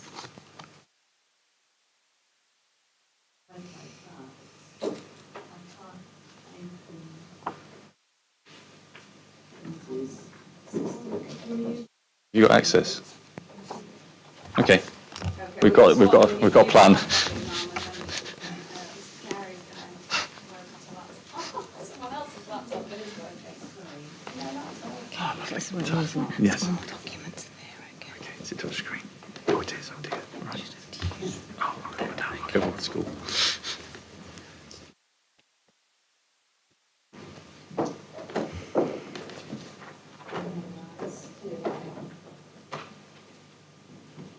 So just to make sure everybody's oriented, so this is a letter from Hexa Consulting, and it's dated the 1st of August 2023. It's a response to the Highway Authority and their consultation during the application process. First question, it's clear, isn't it, from Appendix A of the AMI RSA that this was not provided, was it, to the RSA team? This document? Sorry. Yes. No. It wasn't provided. Follows it wasn't considered. Yes. Let's just take a little bit of time to look through this, because what we see in the summary of the Highway Authority's comments, so how the letter is set out is we have a comment from the Highway Authority in italics, and then we have a response from Hexa to all of those points. So we've got vehicle visibility display adjusted and set offset backed on MFS guidance. However, TA did not include a long section of Wystone Road. Given the vertical alignment, the applicant should demonstrate the splay line is achievable in the vertical plane. And then Hexa respond and say, yes, well, we did all of that and it is achievable. Here's the information. And there's a drawing at Appendix C. And I understand from what you've told us in your evidence in chief that you don't actually challenge the fact that that visibility is the required visibility in line with manual for streets and that it can indeed be achieved on this site. Is that correct? That's correct. So then there is a question about a footway to the north being compromised. That's the next point from the authority. And then a response is provided, and says, we'll provide that connectivity. If you see that response below there. The next point is the access does not provide a footway to the south. There is an existing footway immediately adjacent to the access, and therefore the development should connect into it. And what Hexa do is provide a response there. The footway to the south appears to terminate at a private driveway, doesn't offer any clear desire line for residents of the proposed scheme. Primary pedestrian demand generated by the site would be to the north towards Ashbourne and public transport nodes. There are not known to be any public rights of way or clear pedestrian routes, notwithstanding potential impacts on the hedgerow of the boundary. It's considered including a footway to the south would not be required by the scheme in terms of pedestrian demand. So the same sort of point is being raised by the AMI RSA with respect to the footpath by the south is being raised by the Highway Authority and responded to by Hexa, isn't it?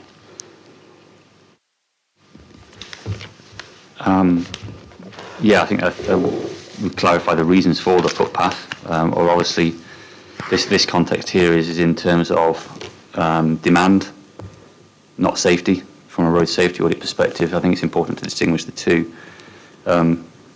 It's not supported by any evidence to suggest whether there is a demand or not. There's no suggestion of any counts, or I acknowledge the reference to rights of way. but there's no reference to counts, and having visibly observed people walking up the road whilst I was on site, I can't necessarily agree with the statements therein. The point, Mr. Carey, is not whether or not you agree, but what the Highway Authority did, because we've agreed that the ultimate arbiter with respect to the road safety audit, and obviously a statutory consultee who weight should be given to with significant weight, it's really a question for the Highway Authority. They raised the issue, it was responded to, and they did not object as a result. Now we can go to their letter. The sequence of the consultation is actually in the letters in CD3. So it's CD 3.4 through to CD 3.6. And what you see if you look at that is in response to this further information, the authority withdrew its concerns on every single point. And that's something that the inspector should have significant regard to, isn't it? When considering how serious or otherwise the points raised in the RSA are or aren't. The reference on here has no context of safety at all, and I obviously not in a position to vouch or consider the approach that others have taken. This simply says the access does not provide a footway to the south. It's not contextualised or reasoned as to why. So therefore, it's difficult for me to observe or understand why the Highway Authority made the comment in the manner that they did. With respect to the point about this footpath, it disappears, doesn't it, again? It doesn't actually lead anywhere. You don't take any point with that factual characterisation, do you? No, as you go under the, beyond the underbridge, it terminates into an access. That's fair, yes. What happens to the road? What? In what context? Sorry, it continues. Obviously, it continues. Yeah. But so then we have no footpath, or footpath, no footpath, a bit of a footpath, and then we're back to no footpath, all along a road. We're beyond that.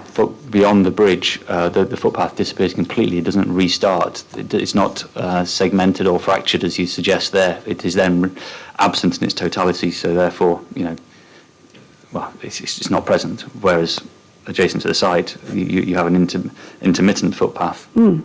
But there's still a road. That's the point, Mr. Carey.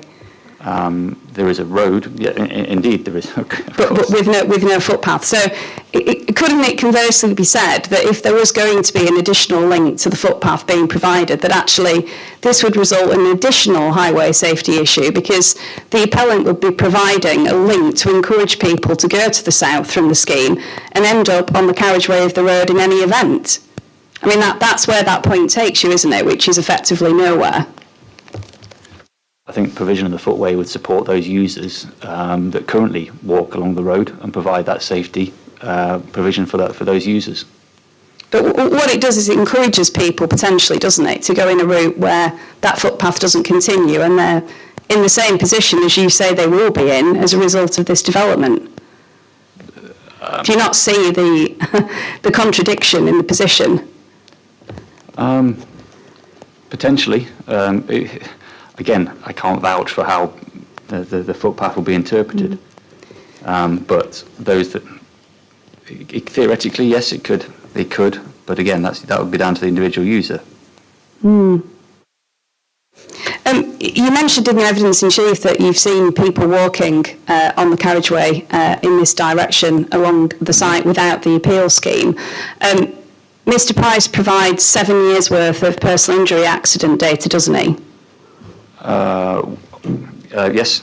Yeah, there are no accidents, are they, that are relevant? There were no accidents on Wyston Road without the appeal site present, that's correct. Yeah.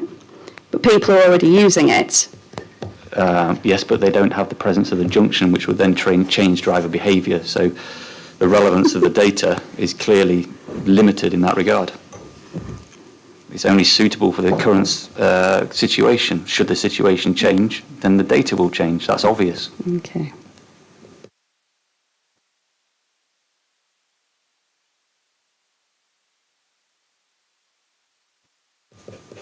Apart from the RSA flagging this as a potential issue, what other objective evidence have you provided to this inquiry to support your position that this would cause a severe safety impact that would justify the refusal of this appeal?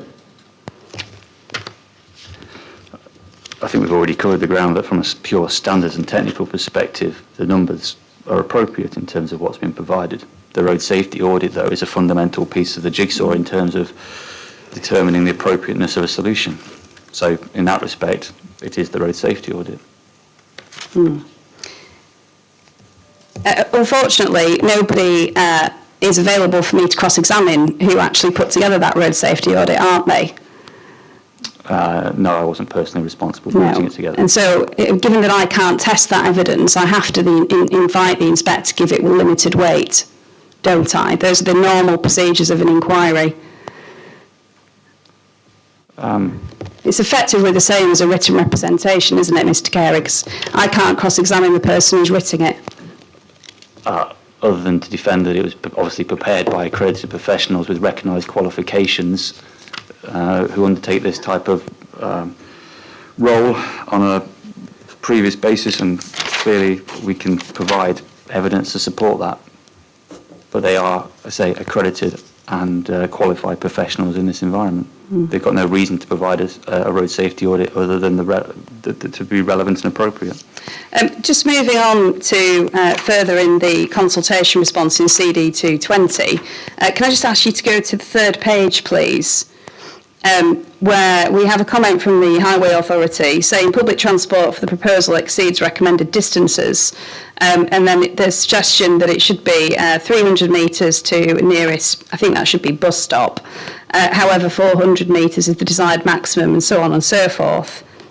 Do you have that on page 3? I have it on the screen, yes. And what we have underneath there is a full response, don't we, from Hexa Consulting, basically explaining why that is not an issue, not just in terms of numbers and guidance, but also talking about the quality and the overall time that would be taken to actually undertake that journey. So if you just go under that italised section, the bullet point, you go down 1-2 paragraphs, we can see that in terms of the distance to bus stop, even from the remainder of the site, so this is the furthest part away, maximum 800 metres is what we're talking about, and you don't challenge the facts on that, do you? No. So we're talking about an 8-minute walk.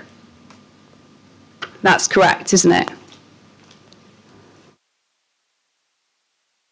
I stated here, but I assume that is based on 6 kilometres an hour rather than the 4.8 kilometres an hour that we talked about earlier. Just doing the maths. We can see here, can't we, that what's happened is that the authority's raised an issue, that's the Highway Authority. A full response has been provided, placing it in proper context, including the fact that Manual for Streets expressly acknowledges that you should not put an upper limit on journey lengths by foot. Do you agree with that proposition in Manual for Streets, Mr. Carey? Yep, that's correct. And with this full response, what the Highway Authority does is says, well, OK, fine, we've listened to you, provided us with a response, and we're not going to pursue our objection. So, I mean, can I just understand, are you suggesting that the Highway Authority in this case has been anything other than thorough and competent? Are you talking in a specific regard to the distances quoted here in this paragraph? I'm talking with regard to the assessment of the scheme, Mr. Carey. I wasn't party to their assessment. I simply am here to provide the evidence and support the position that our work has resulted in. I can't comment on their position or how they achieved it. Okay.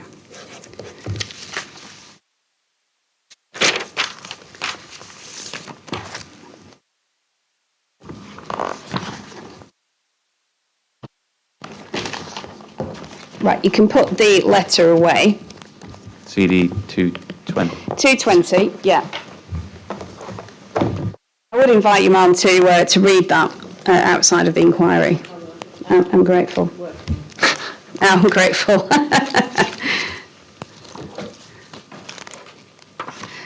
Just going back to the RSA then, insofar as I am able to understand the approach taken when I don't have anyone to actually ask about it directly, unfortunately.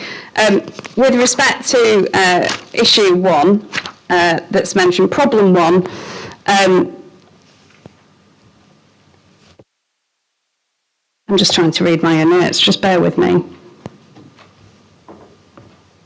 Yeah, so this is the footpath issue, isn't it, in summary? It is one of the reasons for the footpath, yes. Yeah. Oh, sorry, it's one of the reasons. Where else is this is problem 1, it's talking about the footpath. It is, but then the other problems and the recommendations also are interlinked in respect to the footpath.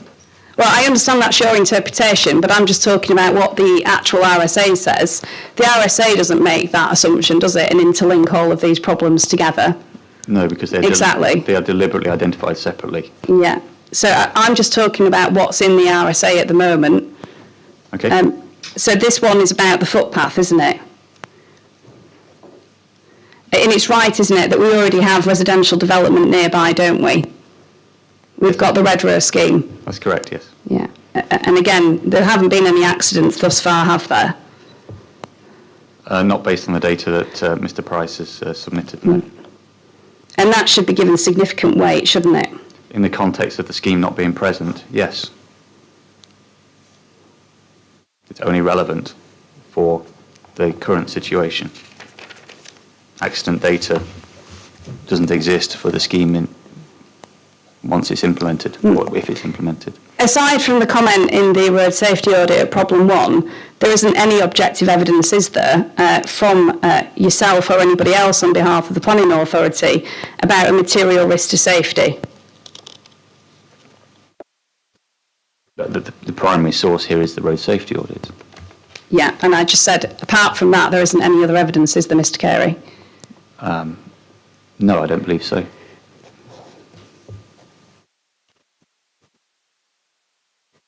And I think we've already agreed there isn't any desire line here, is there? Because there isn't anywhere to go in the end to attract pedestrians in this direction. I observe people walking on the road, so there must be an appetite to walk in that direction. So to say there is no desire line would be incorrect. There obviously is a desire line for certain individuals who choose to walk that route.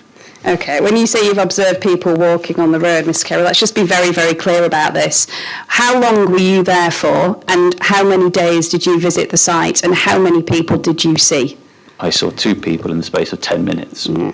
So if that's representative, I'm unclear. I don't know. I've not done the surveys. That's not there are no other active travel surveys that have been proposed or provided by the appellant. Well, there's no evidence from you, is there, Mr. Carey? This is your case, and your argument is that you rely upon the RSA to say that this is unsafe, but you don't have any data, do you, about whether or not this is an actual realistic desire line for pedestrians? But It's a simple yes or no question, and then do qualify, Mr. Carey. So from the road safety is the source of the information, correct? However, the road safety observes and identifies that there is a risk and a hazard. In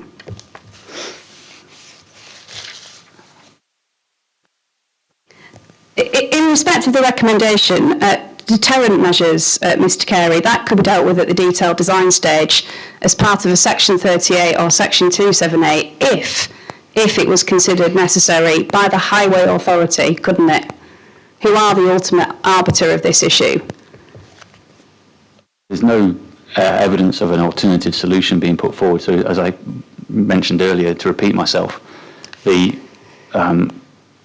means to implement the solution is unknown. As I said before, if you look at putting a footway in, that then introduces lighting, it introduces cabling, utility solutions, poles, verges, impact on the site itself. None of that is provided, and none of that is understood whether that can be achieved or not. So, Mr. Carey, pedestrian deterrent measure would include, would it not, some sort of barrier to access beyond the existing footpath? That would stop pedestrians, wouldn't it? If the appropriate legal breach were implemented and and necessary rights were implemented to prevent people's rights of way. This is highway land, Mr. Kerry. It's dealt with in the appellant's evidence that this verge is highway land, and therefore it can be dealt with if necessary, can't it, through detailed design, if the highway authority consider it to be necessary. Are you talking still in the context of a deterrent? Yes. Well, again, behaviour would be such that I'd strongly avoid a deterrent, because people will walk round the deterrent and walk in the road. That then goes wholly down to behaviour of individuals, which you can't justify. You can't legislate for individual behaviour in respect of any scheme, in respect of any highway, can you? No, but you can minimise the risk. Deterrent doesn't minimise the risk. Deterrent, it creates a risk in its own right, which would have to be assessed separately. I mean, ultimately on this point, Mr. Carey, where your evidence takes us is that what you're asking for is a counsel of perfection. Where we are at the moment is that it's an RSA safety audit 1, not 2. This is a matter of detail that can be dealt with within the adopted highway. The RSA recommendation itself talks about pedestrian deterrent measures. This is a matter of detail, isn't it? What you're asking for is an approach that basically requires a counsel of perfection in a case where none is required. Apologies to interrupt you. No, I don't believe we are looking for perfection here, and I think we must distinguish between a solution and a deterrent. I think they are two wholly separate things. Moving on to problem 2. Problem 2, 3 and 4 are all interlinked because they're about vertical alignment and visibility, aren't they, Mr. Carey?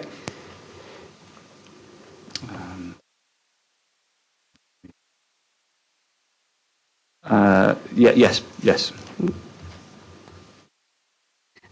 We can see, can't we, from the photos included at problem 2, that these photographs have been taken from a car over a dashboard. That's correct, isn't it?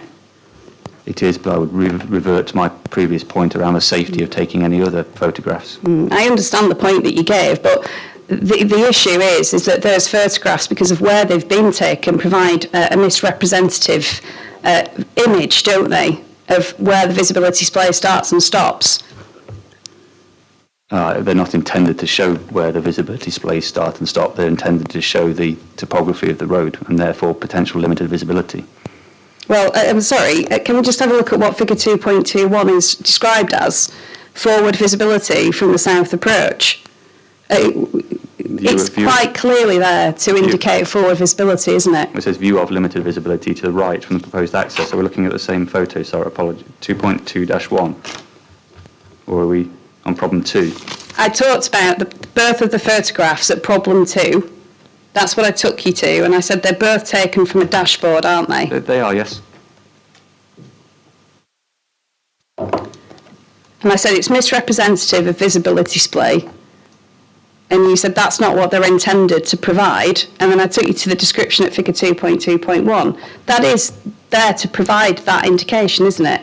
Forward visibility from the south approach. So it's misrepresentative, isn't it?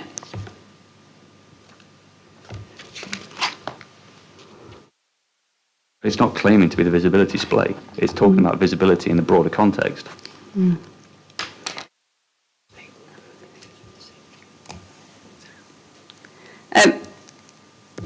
That's an interesting interpretation. I'll move on. When we look at the recommendation, it's quite clear, isn't it, that we're talking about removing foliage, aren't we, and landscaping. Now, we went to Appendix B, didn't we, of IQ5. It's quite clear that that's a matter of detail, isn't it? RSA Safety 2.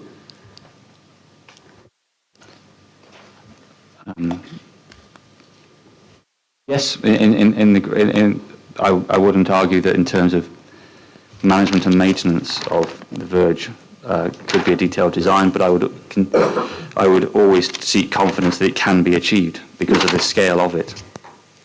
We're talking about removing foliage and vegetation. It's hardly an insuperable obstacle, is it, Mr. Carey? I've got no idea as to whether it is protected at all, whether there are any particular species in there, whether it's sensitive in nature. For that reason, it would be useful to have clarity in that regard.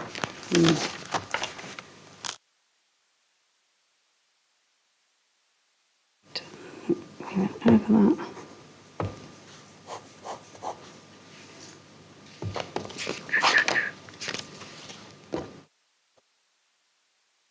There's a couple that I have questions here that I just don't need to ask anymore because I know that the visibility display is not being contested.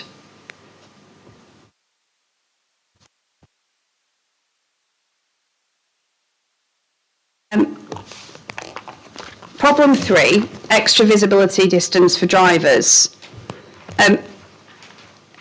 There's no authority provided, is there, in the RSA that that is something that is desirable or required? Apologies, I'm not trying to be awkward, but could you just define authority, sorry, in the context of your question? Problem 3, page 9, there's a paragraph that says, if it was relocated slightly to the north, but it would help to provide extra visibility distance for drivers. The question is, what's the guidance that suggests that providing extra visibility distance for drivers would be a good thing in safety terms?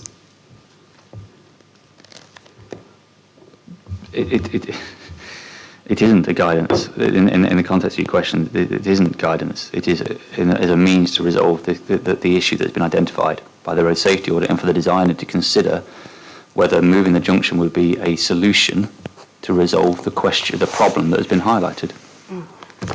Can we go to CD 5.9, please? It's Manual for Streets 2.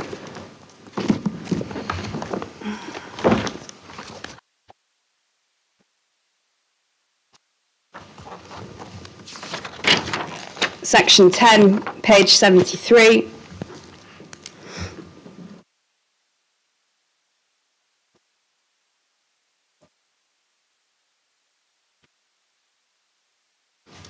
Let me know when you've got it.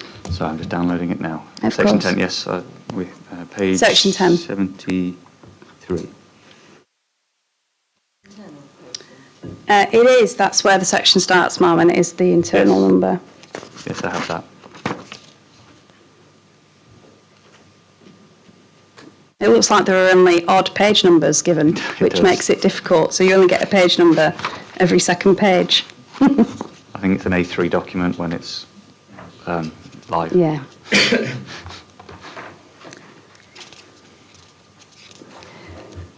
Are you there, Mum? Yeah. So this is the appropriate guidance, isn't it, for how we deal with visibility in a scheme of the nature that we're dealing with here today, the appeal scheme? Yes. Where does it say that we should be looking to provide extra visibility? I think I've answered that question previously, that it doesn't, and therefore the extra visibility is one means to provide a resolution to the problem that's been identified. Can I ask you to go to paragraph 10.3.2 on page 75? We can see there that actually what MFS 2 tells us is that it's actually desirable sometimes to restrict forward visibility to control traffic speed, because there's a relationship, isn't there, between whether or not you can see what's ahead of you and how fast you travel. That's correct, isn't it? Yes. So that conflicts, doesn't it, directly with the advice that's being set out in the RSA?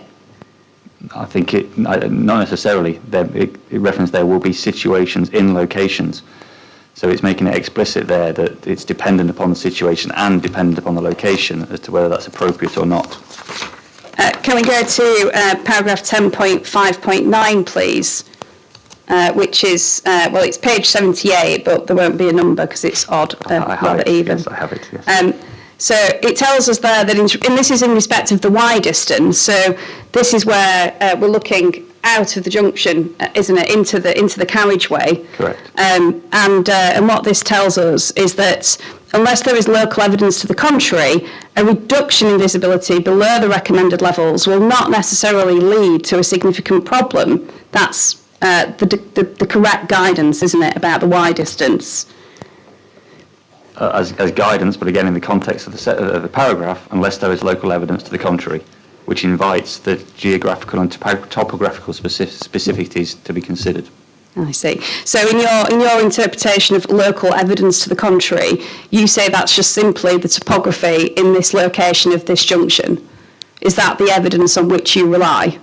Well, it comes down to the Manual for Streets is a guidance document to try and aim to determine the solution, as we've already discussed. The site layout, site topography and site constraints influence, and that's why there is reference to local evidence to the contrary, because it recognises in Manual for Streets that there will be a need to reflect the local environment on the solution.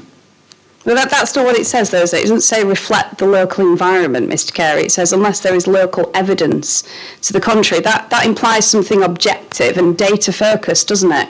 i.e., it could be relevant if it was demonstrated by reference to accident data that there was a particular issue, then you might not, in that circumstance, reduce visibility below the recommended level. I mean, that's what we're talking about here. Not are we at the recommended level, but should we reduce it even further? There's no accident data for the scheme in place, so that's unreliable as a source of data. That you're relying on a set of data for the existing road that doesn't have the development in place. So that is not evidential. Where in your evidence do you deal with these parts of Manual for Streets, Mr. Carey?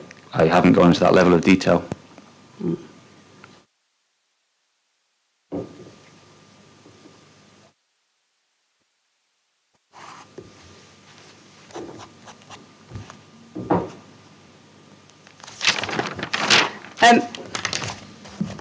Just back to the RSA for a moment. Let's look at what's proposed. I think I might just have slightly lost my reference. It may be in your rebuttal. Give me 1 second. Main proof.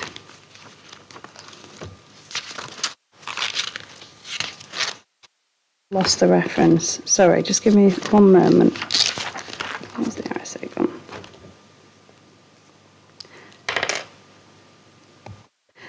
There's a recommendation about moving the 30-mile-an-hour limit further to the south, isn't there? I think that's problem 4, the recommendation, yes. Yeah, but I think that, as I understood your evidence in chief, and again, correct me and the inspector if I'm putting this incorrectly, but your summary is that was the main recommendation and that's really what needed to be done here. That was your sort of primary point.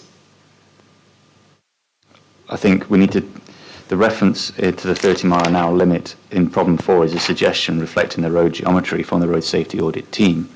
So that's correct. It's also correct to say that yes, moving the 30-mile-an-hour to encompass the whole of the residential site in that location is a key factor, yes.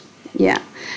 Instead of having the actual 30-mile-an-hour restriction moved to the south, it's fair to say, isn't it, that actually one of the other options that can be considered is sort of signage to announce the entry to a village or a gateway approach. Is that fair? It can be a complementary measure, yes. So only a complementary measure in your assessment? In terms of the gateway feature, then a gateway feature, you're absolutely right, it informs a traveller that you are entering a particular environment.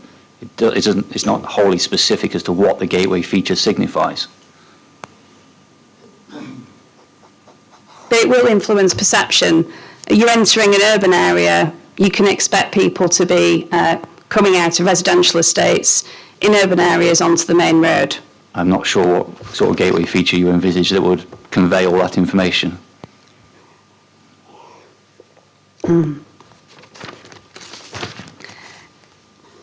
If the inspector accepts that this is an issue that needs to be resolved and that gateway approach is something that can and indeed should be done, then that can properly be dealt with in a section 278 or 38, can't it, Mr. Carey?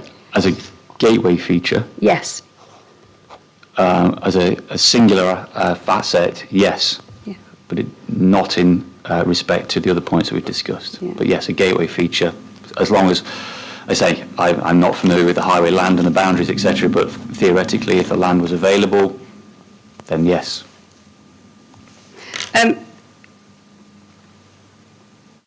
Signage. I think we've already gone to the guidance that basically tells us that we really ought not to take into account signage when we're looking at RSA safety audits 1. It's relevant to 2. And it's quite obvious, isn't it, that signage in the highway can be relocated, can't it, if necessary, via a Section 38 or a Section 278, if necessary. Yeah, that would be practical, yes. Yeah.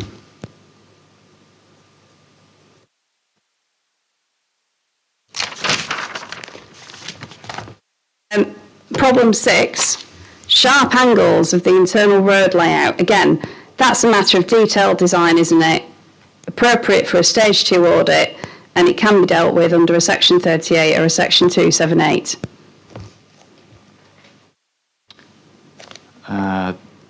That is correct. So it's fair, isn't it? When we take these points in their totality, the Amy Road Safety Audit Stage 1 report hasn't demonstrated, has it, any material safety issues in this case? I'm not sure how you can draw that conclusion. I would say that it has evident safety concerns.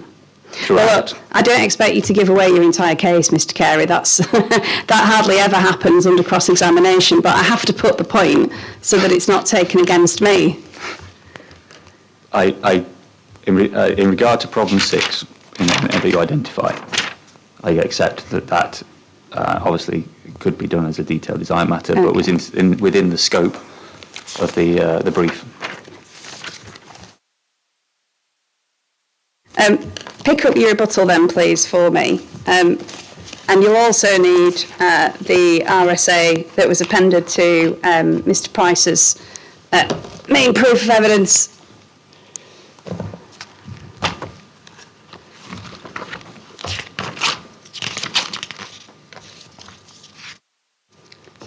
So it's your paragraph 2.2.7.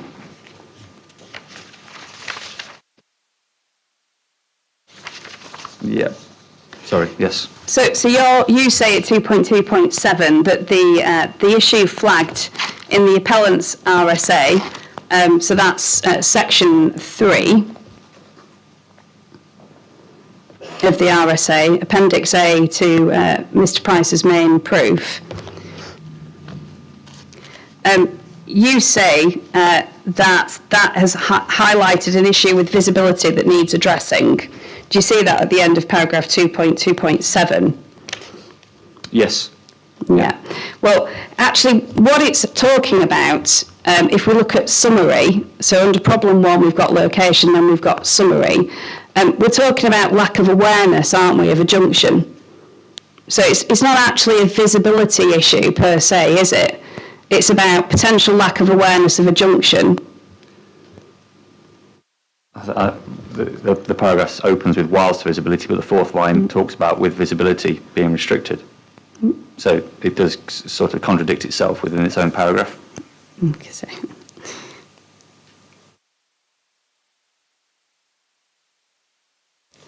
It's about awareness, isn't it? That's what the title says, but the words below offer a slightly different interpretation. Okay.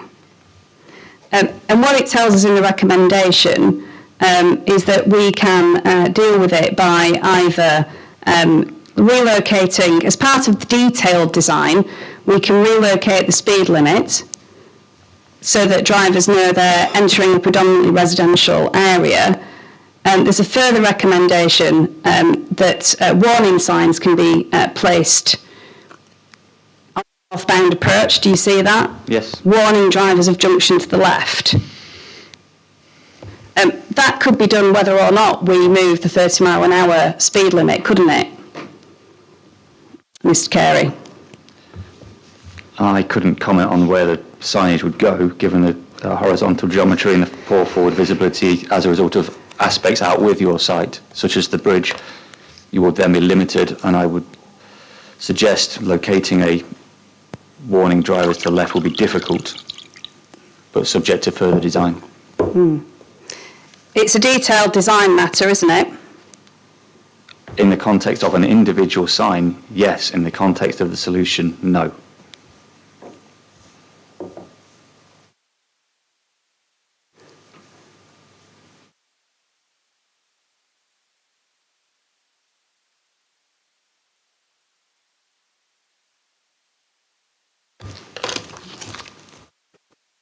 We can put that away.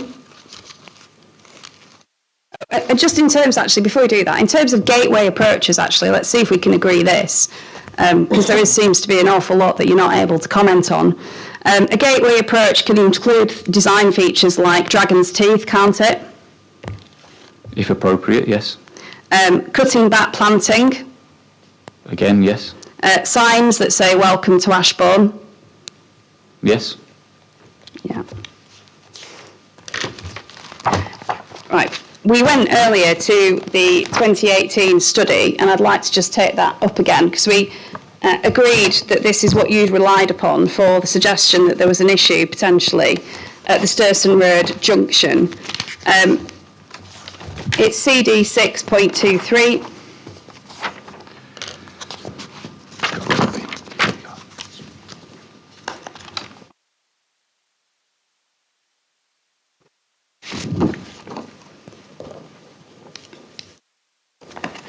Couple of points. We're just getting a copy. Yeah, of course, take your time. Find the document.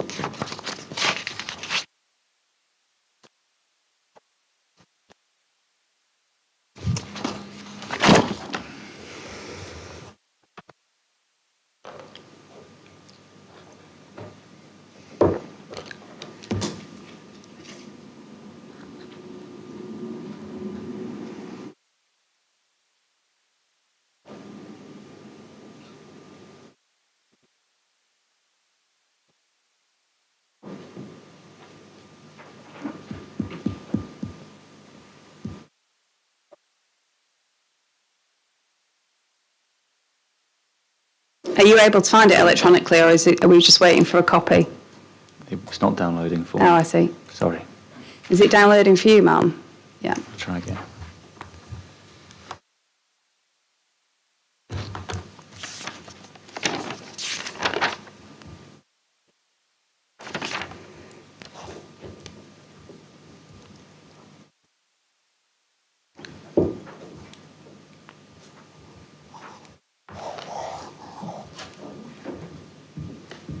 You got it, thank you.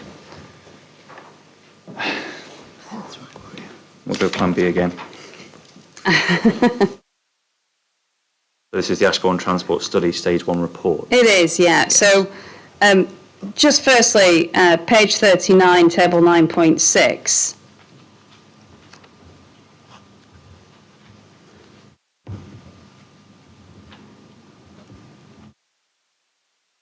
Page. 39, table 9.6. Yes. Do check that you agree that I'm putting this correctly, but what this provides us with, it explains in paragraph 9.2.1 on the page over leaf, is that there's an assessment done of the junctions for 3 scenarios, and traffic flows have been calculated for the baseline, the future year without a western bypass, and a future year with the western bypass. Do you have that? Yes. Yeah. And this is the junction, table 9.6, this is the junction that we have been exercised about because you indicated that it needed to be assessed. Yes, it's the same junction, yes. Yeah. We can see there, can't we, that what we were expecting, or what AECOM were expecting in 2018, was that by 2032, and we know that's the forecast year because it tells us at paragraph 8.4.1, they're expecting that junction to be significantly over capacity, weren't we? It's the figures in red.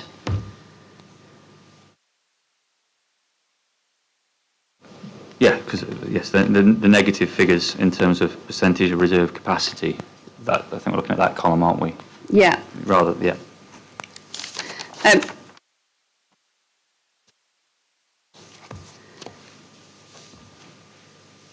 Now, one of the things that was suggested, apart from the bypass in this report, to deal with the issue was the enlargement of a one-way system. If you go to paragraph 10.3.1, page 45,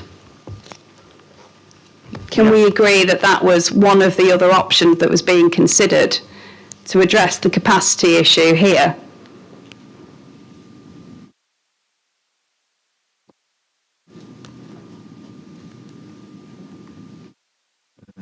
Yeah, it appears they looked at multiple one-way system scenarios, yes. Yeah. That enlargement of the one-way system that was being recommended in 2018 was in fact implemented, wasn't it? Which one, sorry? The solution Sorry, here... 10.2, figure 10.2, sorry. Yeah. Okay. That's the position as it stands today, isn't it? That the one-way system was indeed enlarged to deal with capacity at this junction. If you don't know the answer to the question, that's fine. I'd need to go back and read the context, sorry. There's a lot of movements on here, obviously, beyond the study area as well. The simple point, Mr. Carey, is that the position as it stood in 2018 with this junction and the one-way system that is in place in close proximity to it is not the same as it was in 2018, is it?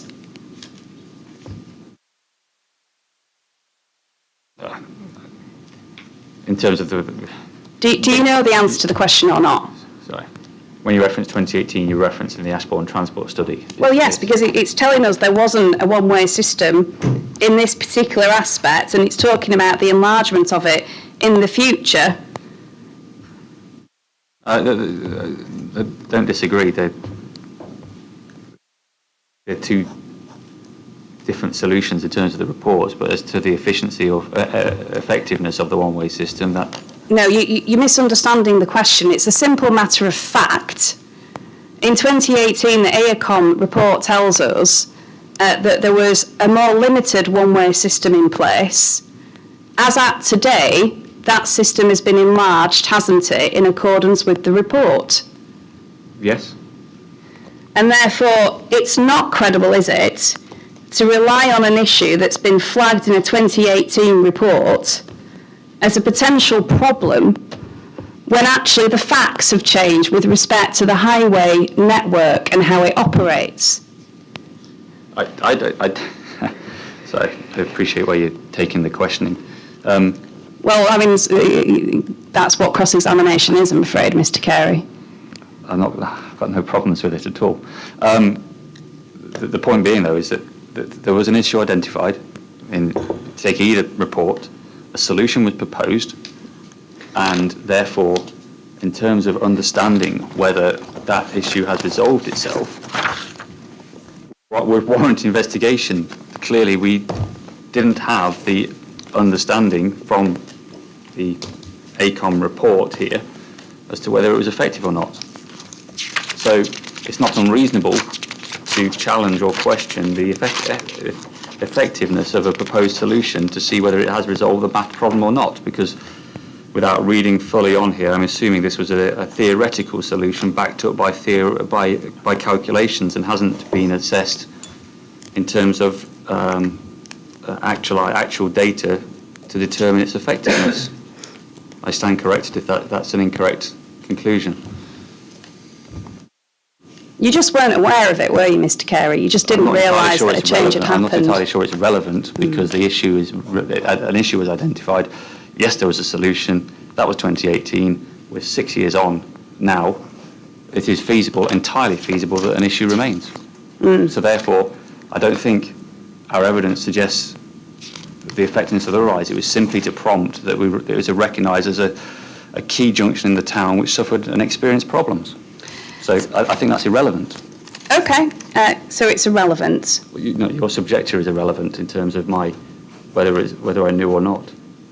Irrelevant whether you knew or not. Okay. In the context of understanding whether there was a problem at the junction, yes. Okay.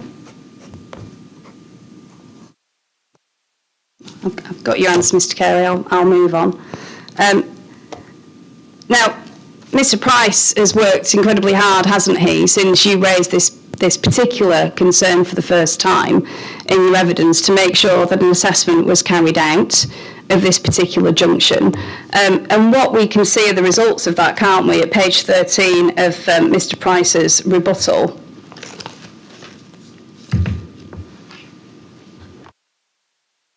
Yes, yes. So as I understand your case, and let me make sure that I am getting it correctly,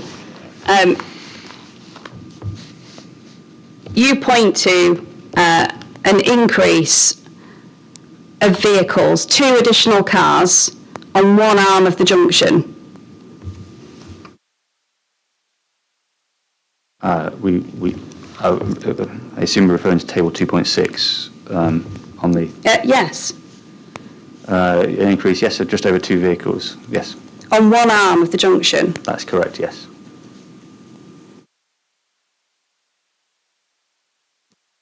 Two additional cars, Mr. Carey, would be an imperceptible change, wouldn't it, to what that traffic's going to be through that junction without this development in the 2032 world? Modelling perspective, potentially, but on the ground as to where the back of the queue is, no, in relation to the context I explained earlier. It is a tangible difference. You don't have any evidence on that of yourself, your own actual data about that, do you, Mr. Carey? I'm relying on the fact that the queue is 27 vehicles at a 6 metre length, then from the stop line on Sturston Road at the 5-way junction, measured back, takes you into the Park Road junction. I don't think that warrants evidence in that respect. That's a simple consequence of the effect at this junction as a result of the development. What we can see from table 2.6, can't we, is that in any of the assessments, so whether we're looking at the 2032 future and committed baseline projection, or the one with development that's right next to it, we can see there, can't we, that this junction is operating satisfactorily within the degree of saturation that's normally applied. That's correct, yes. And having been given a satisfactory answer to that question, you persist in raising an additional one. I think we identify that whilst it performs within the 90%, and I'm sure we'll refer to the definition in a moment of degree of saturation, but 90% being the threshold, it is extremely close to the 90% threshold. But there is an increase as a result of the development, and that increase, because of the proximity of other junction, has a consequence. As I understood your evidence in chief, at the zenith of your case, this results in a moderate adverse impact. Yes, I wouldn't describe it as any more than that.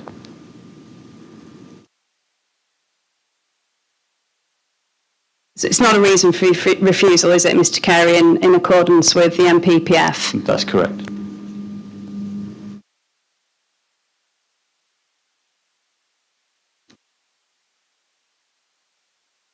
And just to deal with the point about why is it relevant to consider what's happening in 2018 versus today, because what we have is the baseline for 2024, don't we, in table 2.6? As the most recent data, yes, Yeah. based on the surveys that Mr. Price and his team conducted, yes. Yeah, and what that tells us, if we did the exercise and look back at the data that we went to in the 2018 report, is that it's actually operating better than it was in 2018, isn't it? So it is relevant to take account of changes on the network. I think you're taking out of context my term irrelevant here. I was terming it in regard to the effectiveness. The point in the proof was that based on those documents, it flagged a concern, and that flag is what we then sought to understand.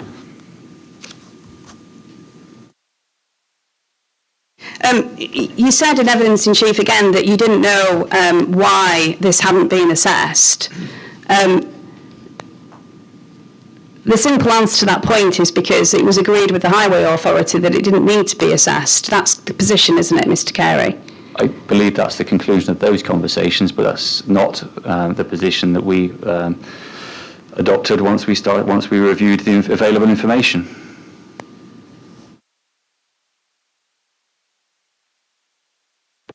So I only asked the question because you said in evidence in chief you didn't know why it hadn't been assessed. But that's the reason, isn't it? Because... At the direction of others, potentially, yes. Yeah, because HEXA worked closely with the Highway Authority and they agreed with the Highway Authority which parts of the network needed to be looked at. I don't dispute that, but equally, the impact of the development on this junction seems a fairly obvious point to make, and our challenge and raising it in the proof was simply to highlight that there may be an impact that we haven't or unable to determine.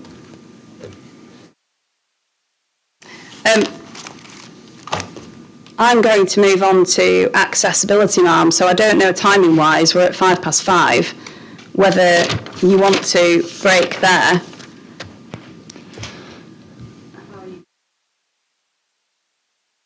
I think I'd rather continue if that suits all parties, ma'am.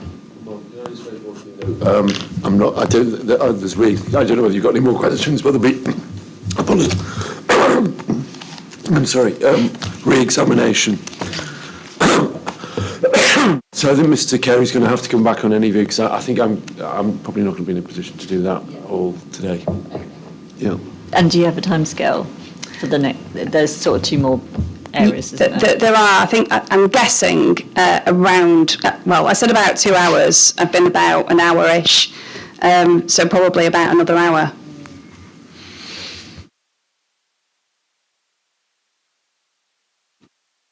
What are your timings for tomorrow? Have they changed at all? Because it was quite tight, that's why I moved the start to 9:30. I don't believe so, ma'am. I most recently did my time estimates after receiving all of the evidence, and then I think we provided an updated indicative timetable that obviously then you took forward. Yeah. So I don't think there's any Nothing's change to changed that. from there, yeah. Accessibility, about half an hour, would you say? Yeah, probably, maybe 40 minutes. Shall we push on with that? Yeah. Just try and nibble away at it. Okay.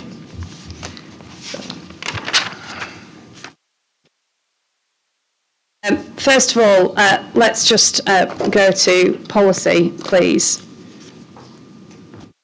The framework, paragraph 108, please.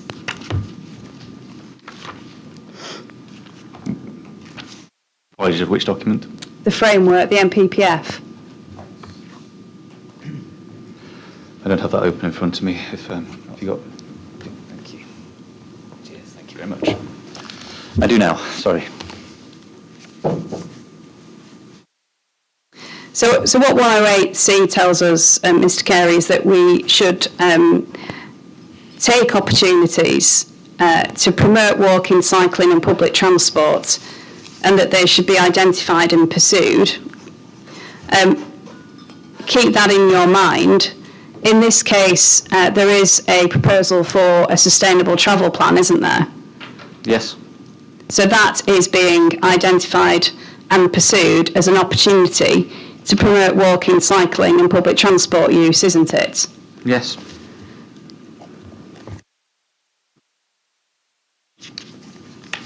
I think we then need to go to the paragraph 114. Let's just make sure that we get the policy context right. That tells us, subparagraph A, that we need to take appropriate opportunities to promote sustainable transport modes, have been taken up or will be, given the type of development and its location. So it's a qualified requirement, isn't it, that has to be linked through to the factual matrix of where a site is located.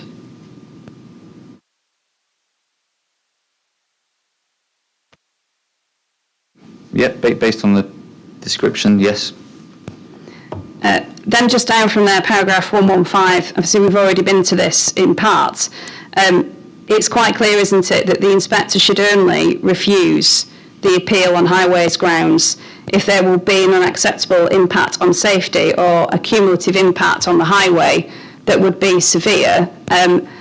Any shortcomings in accessibility do not fall within those categories, do they?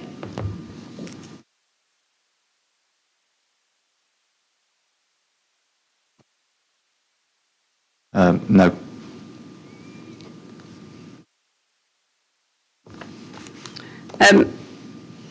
Can we go to the local plan, please?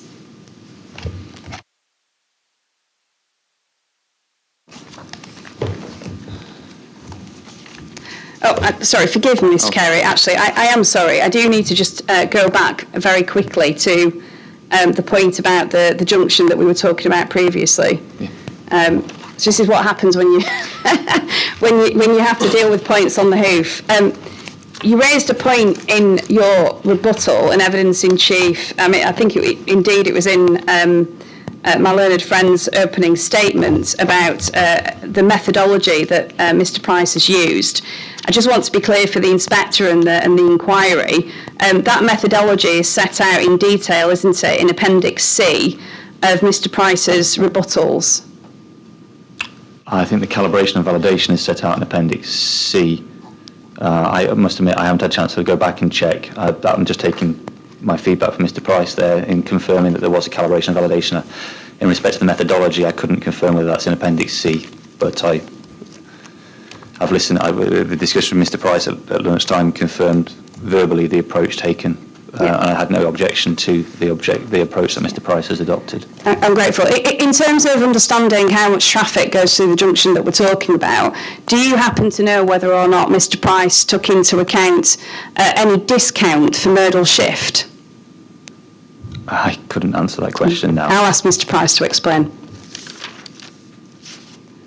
Sorry, back to accessibility and the local plan.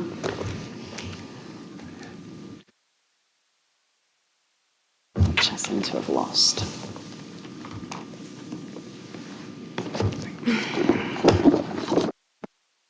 What car document is it?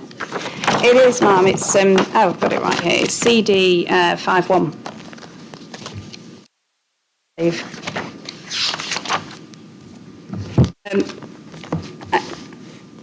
I just stepped through this because of the way that it was put in particular opening statement. I just want to be clear on what you rely on, Mr. Carey, for your assertion that we are not compliant with policy. And frankly, whether it's accessibility or anything else, let's just make sure that we're clear on the policy position. So policy S4 was specifically mentioned. Can you tell me what is it that you rely upon in policy S4, please? With apologies, we have a laptop freeze again.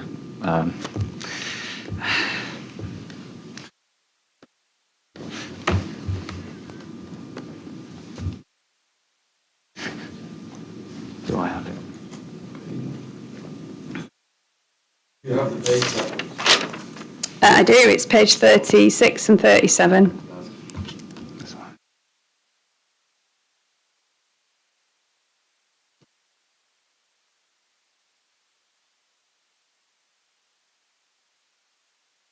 I thought I downloaded that.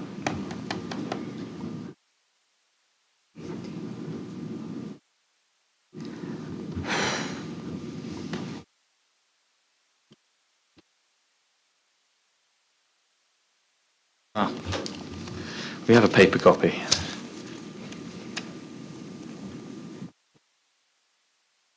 S4. Apologies. In what regard? Yeah, I'm asking you to confirm for the inquiry what your case is. What part of policy S4 do you say the proposal conflicts with, please? I mean, forgive me, but I don't find any of this in your proof or in your rebuttal, so I just want to be clear what the case is.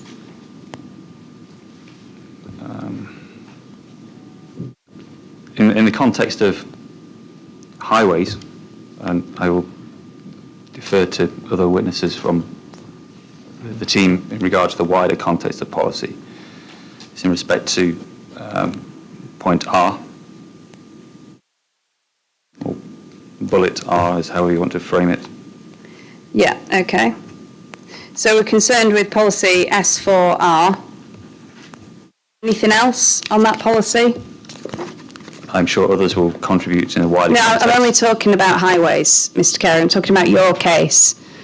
Okay. That was the primary reference. Yeah.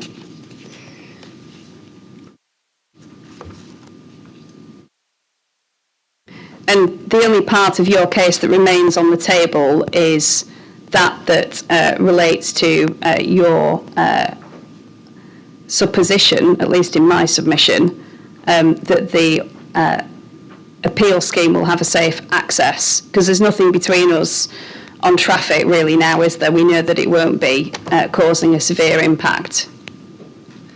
So it's all about the access, isn't it? Yeah, in the context of paragraph R, I think stated earlier, it would not cause severe impacts on the network. Yeah. So you're right, correct in stating it's in respect to the access, yes. Yeah. If we could just do the same exercise, please, for policy PD1, page 51.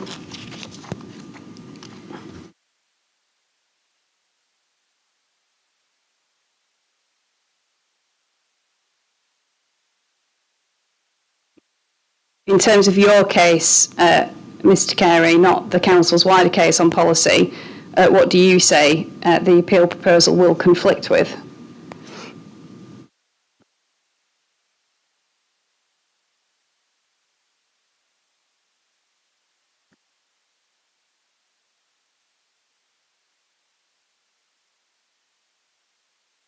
From a highways perspective,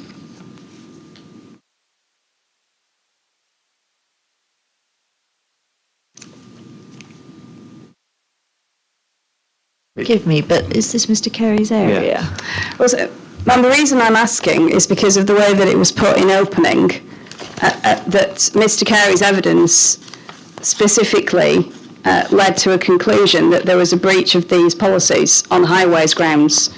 I would normally expect a highways witness to consider policy that related to their area, and I just want to be clear what it is that Mr. Carey is relying on.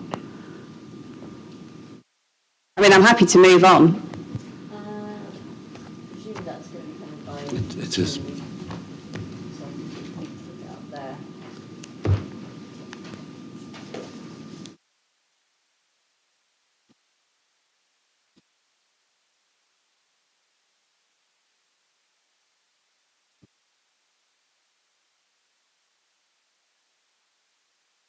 Just with respect to the travel plan, Mr. Carey, you don't make any criticism of the travel plan that's been proposed by the appellant, do you? no, it doesn't appear in our proof, my proof, sorry. No.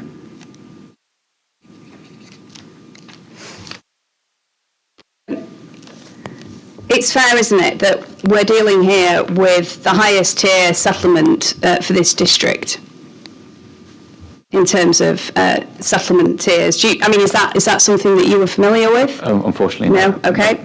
I will reserve that for Ms. Ford. Can you pick up the statement of common ground, please?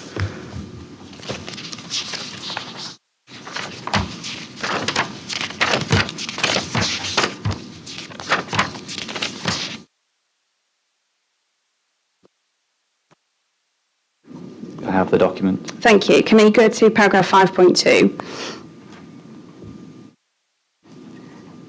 So it's agreed between the appellant and the authority that the site's located on the edge of the defined settlement boundary and being a first-tier settlement, primary focus for growth alongside other main market towns. You don't dispute that, do you? Geographically, no. No. I'm not familiar with the terminology of first-tier settlement, so in that context, I defer to Ms. Ford. Again, I think we've been to this already, but in respect to 5.3 and 5.4, you agree with the facts that are set out there, save for you express some reservation about the calculation applied to time for walking. So you agree with the distances, but you raised an issue about, is it really 20 to 25 minutes?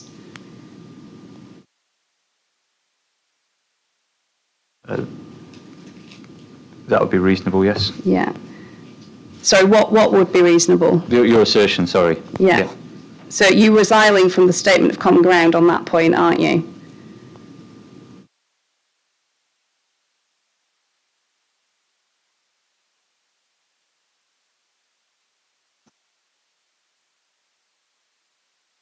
Sorry, in what regard, when you say resigning, sorry? Well, the walking time's clearly set out there at 20 to 25 minutes from varying areas of the site. You're now taking issue with that. It's set out in the statement of common ground. You're disputing that now, aren't you? So you're resigning from the SOCG. I think this comes down to the detail around the 20 to 25 minutes in terms of the groups, the references, the town centre. Where you said walking to the town centre is not defined in that context here. So I think the statement of common ground lacks a little bit of detail there in terms of what is being referenced in the 20 to 25 minute period window there. I think the detail here is far less than has been explored in proofs. Turning to paragraph 5.19, it's agreed, isn't it, that the site's accessible to a range of services, facilities and public transport opportunities. Are you taking any issue with that part of the SOCG, Mr. Carey?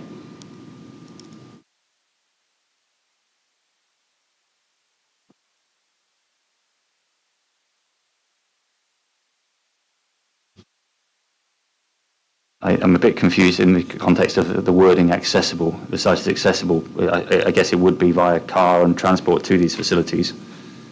It's a very broad statement, so I don't disagree with the statement. I just think it's a little bit vague in terms of what it's actually seeking to achieve, in my opinion. Okay. If that makes sense. Okay. So you think accessibility in this context is not a well understood term of art in planning inquiries? Accessibility, something being accessible. Well, it conflates accessible to a range of services, facilities and public transport opportunities, but doesn't prescribe or define what that means. Okay. I'm not going to put the question again. I'm simply stating my interpretation of what's on the page. It is. Yeah. Sustainability includes accessibility, doesn't it, Mr. Carey? Yes. Yeah. 5.20, first bullet point. The appeal site is well located to the edge of a highly sustainable market town at the top tier of the settlement hierarchy. So that is telling us, isn't it, that this site is well located in accessibility terms? I don't see how you can simply replace the word sustainable with accessible, which is, I think, what you're interpreting the relationship between sustainable and accessible to mean. Oh, Mr. Carey, I just asked you to agree with me that accessibility was a key part of sustainability. You said yes. Now you disagree? No, I don't disagree with you at all. I think substituting one word for another in that statement is misleading.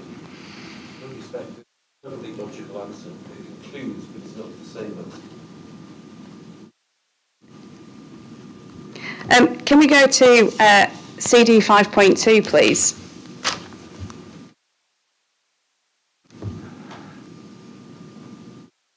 What is that document? Sorry, by title. It's the allocations policy inset map for Ashbourne. Allocations is not something that I've covered in my proof. Okay. Another one for Ms. Ford then. Yes.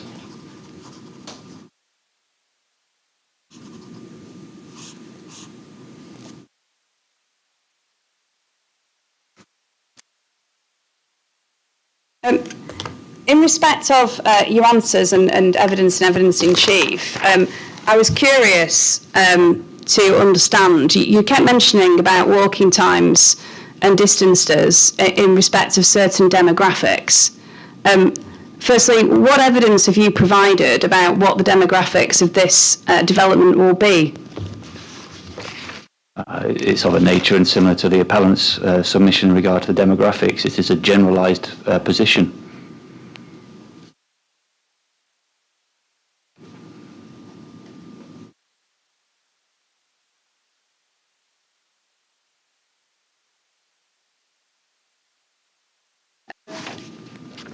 And do you accept that travel plans are capable of resulting in material modal shift for housing developments? As a principle, yes. But that wholly depends on their administration, implementation, and how they are measured.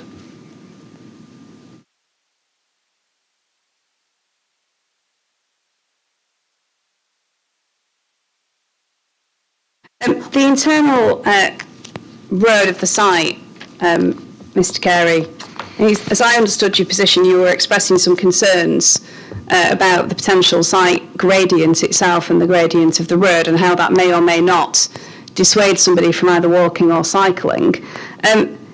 It's fair to say, isn't it, that the gradient of the internal road layout is DDA compliant, isn't it?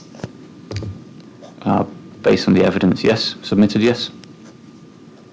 And it's actually, it goes from east to west in its orientation. It's quite gently sloping, isn't it, Mr. Carey?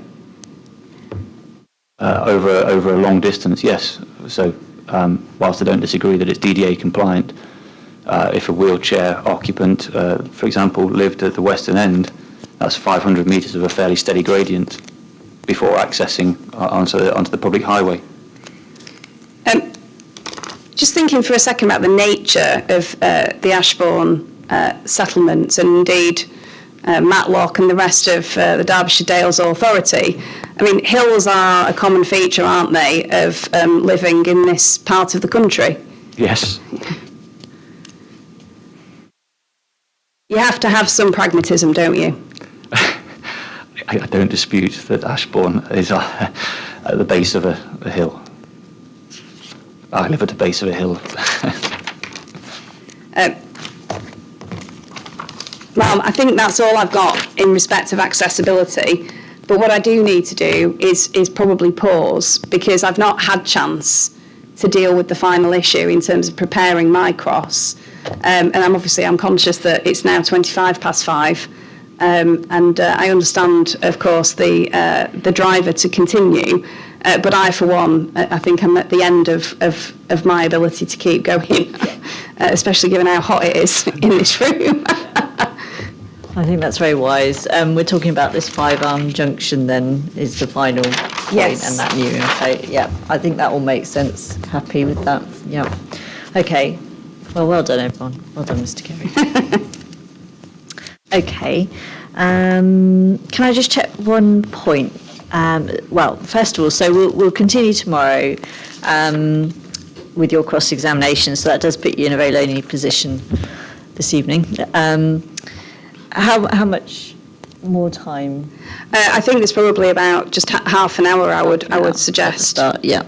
Are you happy with a 9:30 start, or is anyone able to do 9, or is that really pushing things? I'm staying quite far away, unfortunately. I'm going to be changing accommodation for week 2 to avoid the drive in the morning, but 9 might give me a bit of a problem, but 9:30 I think I can do. Okay.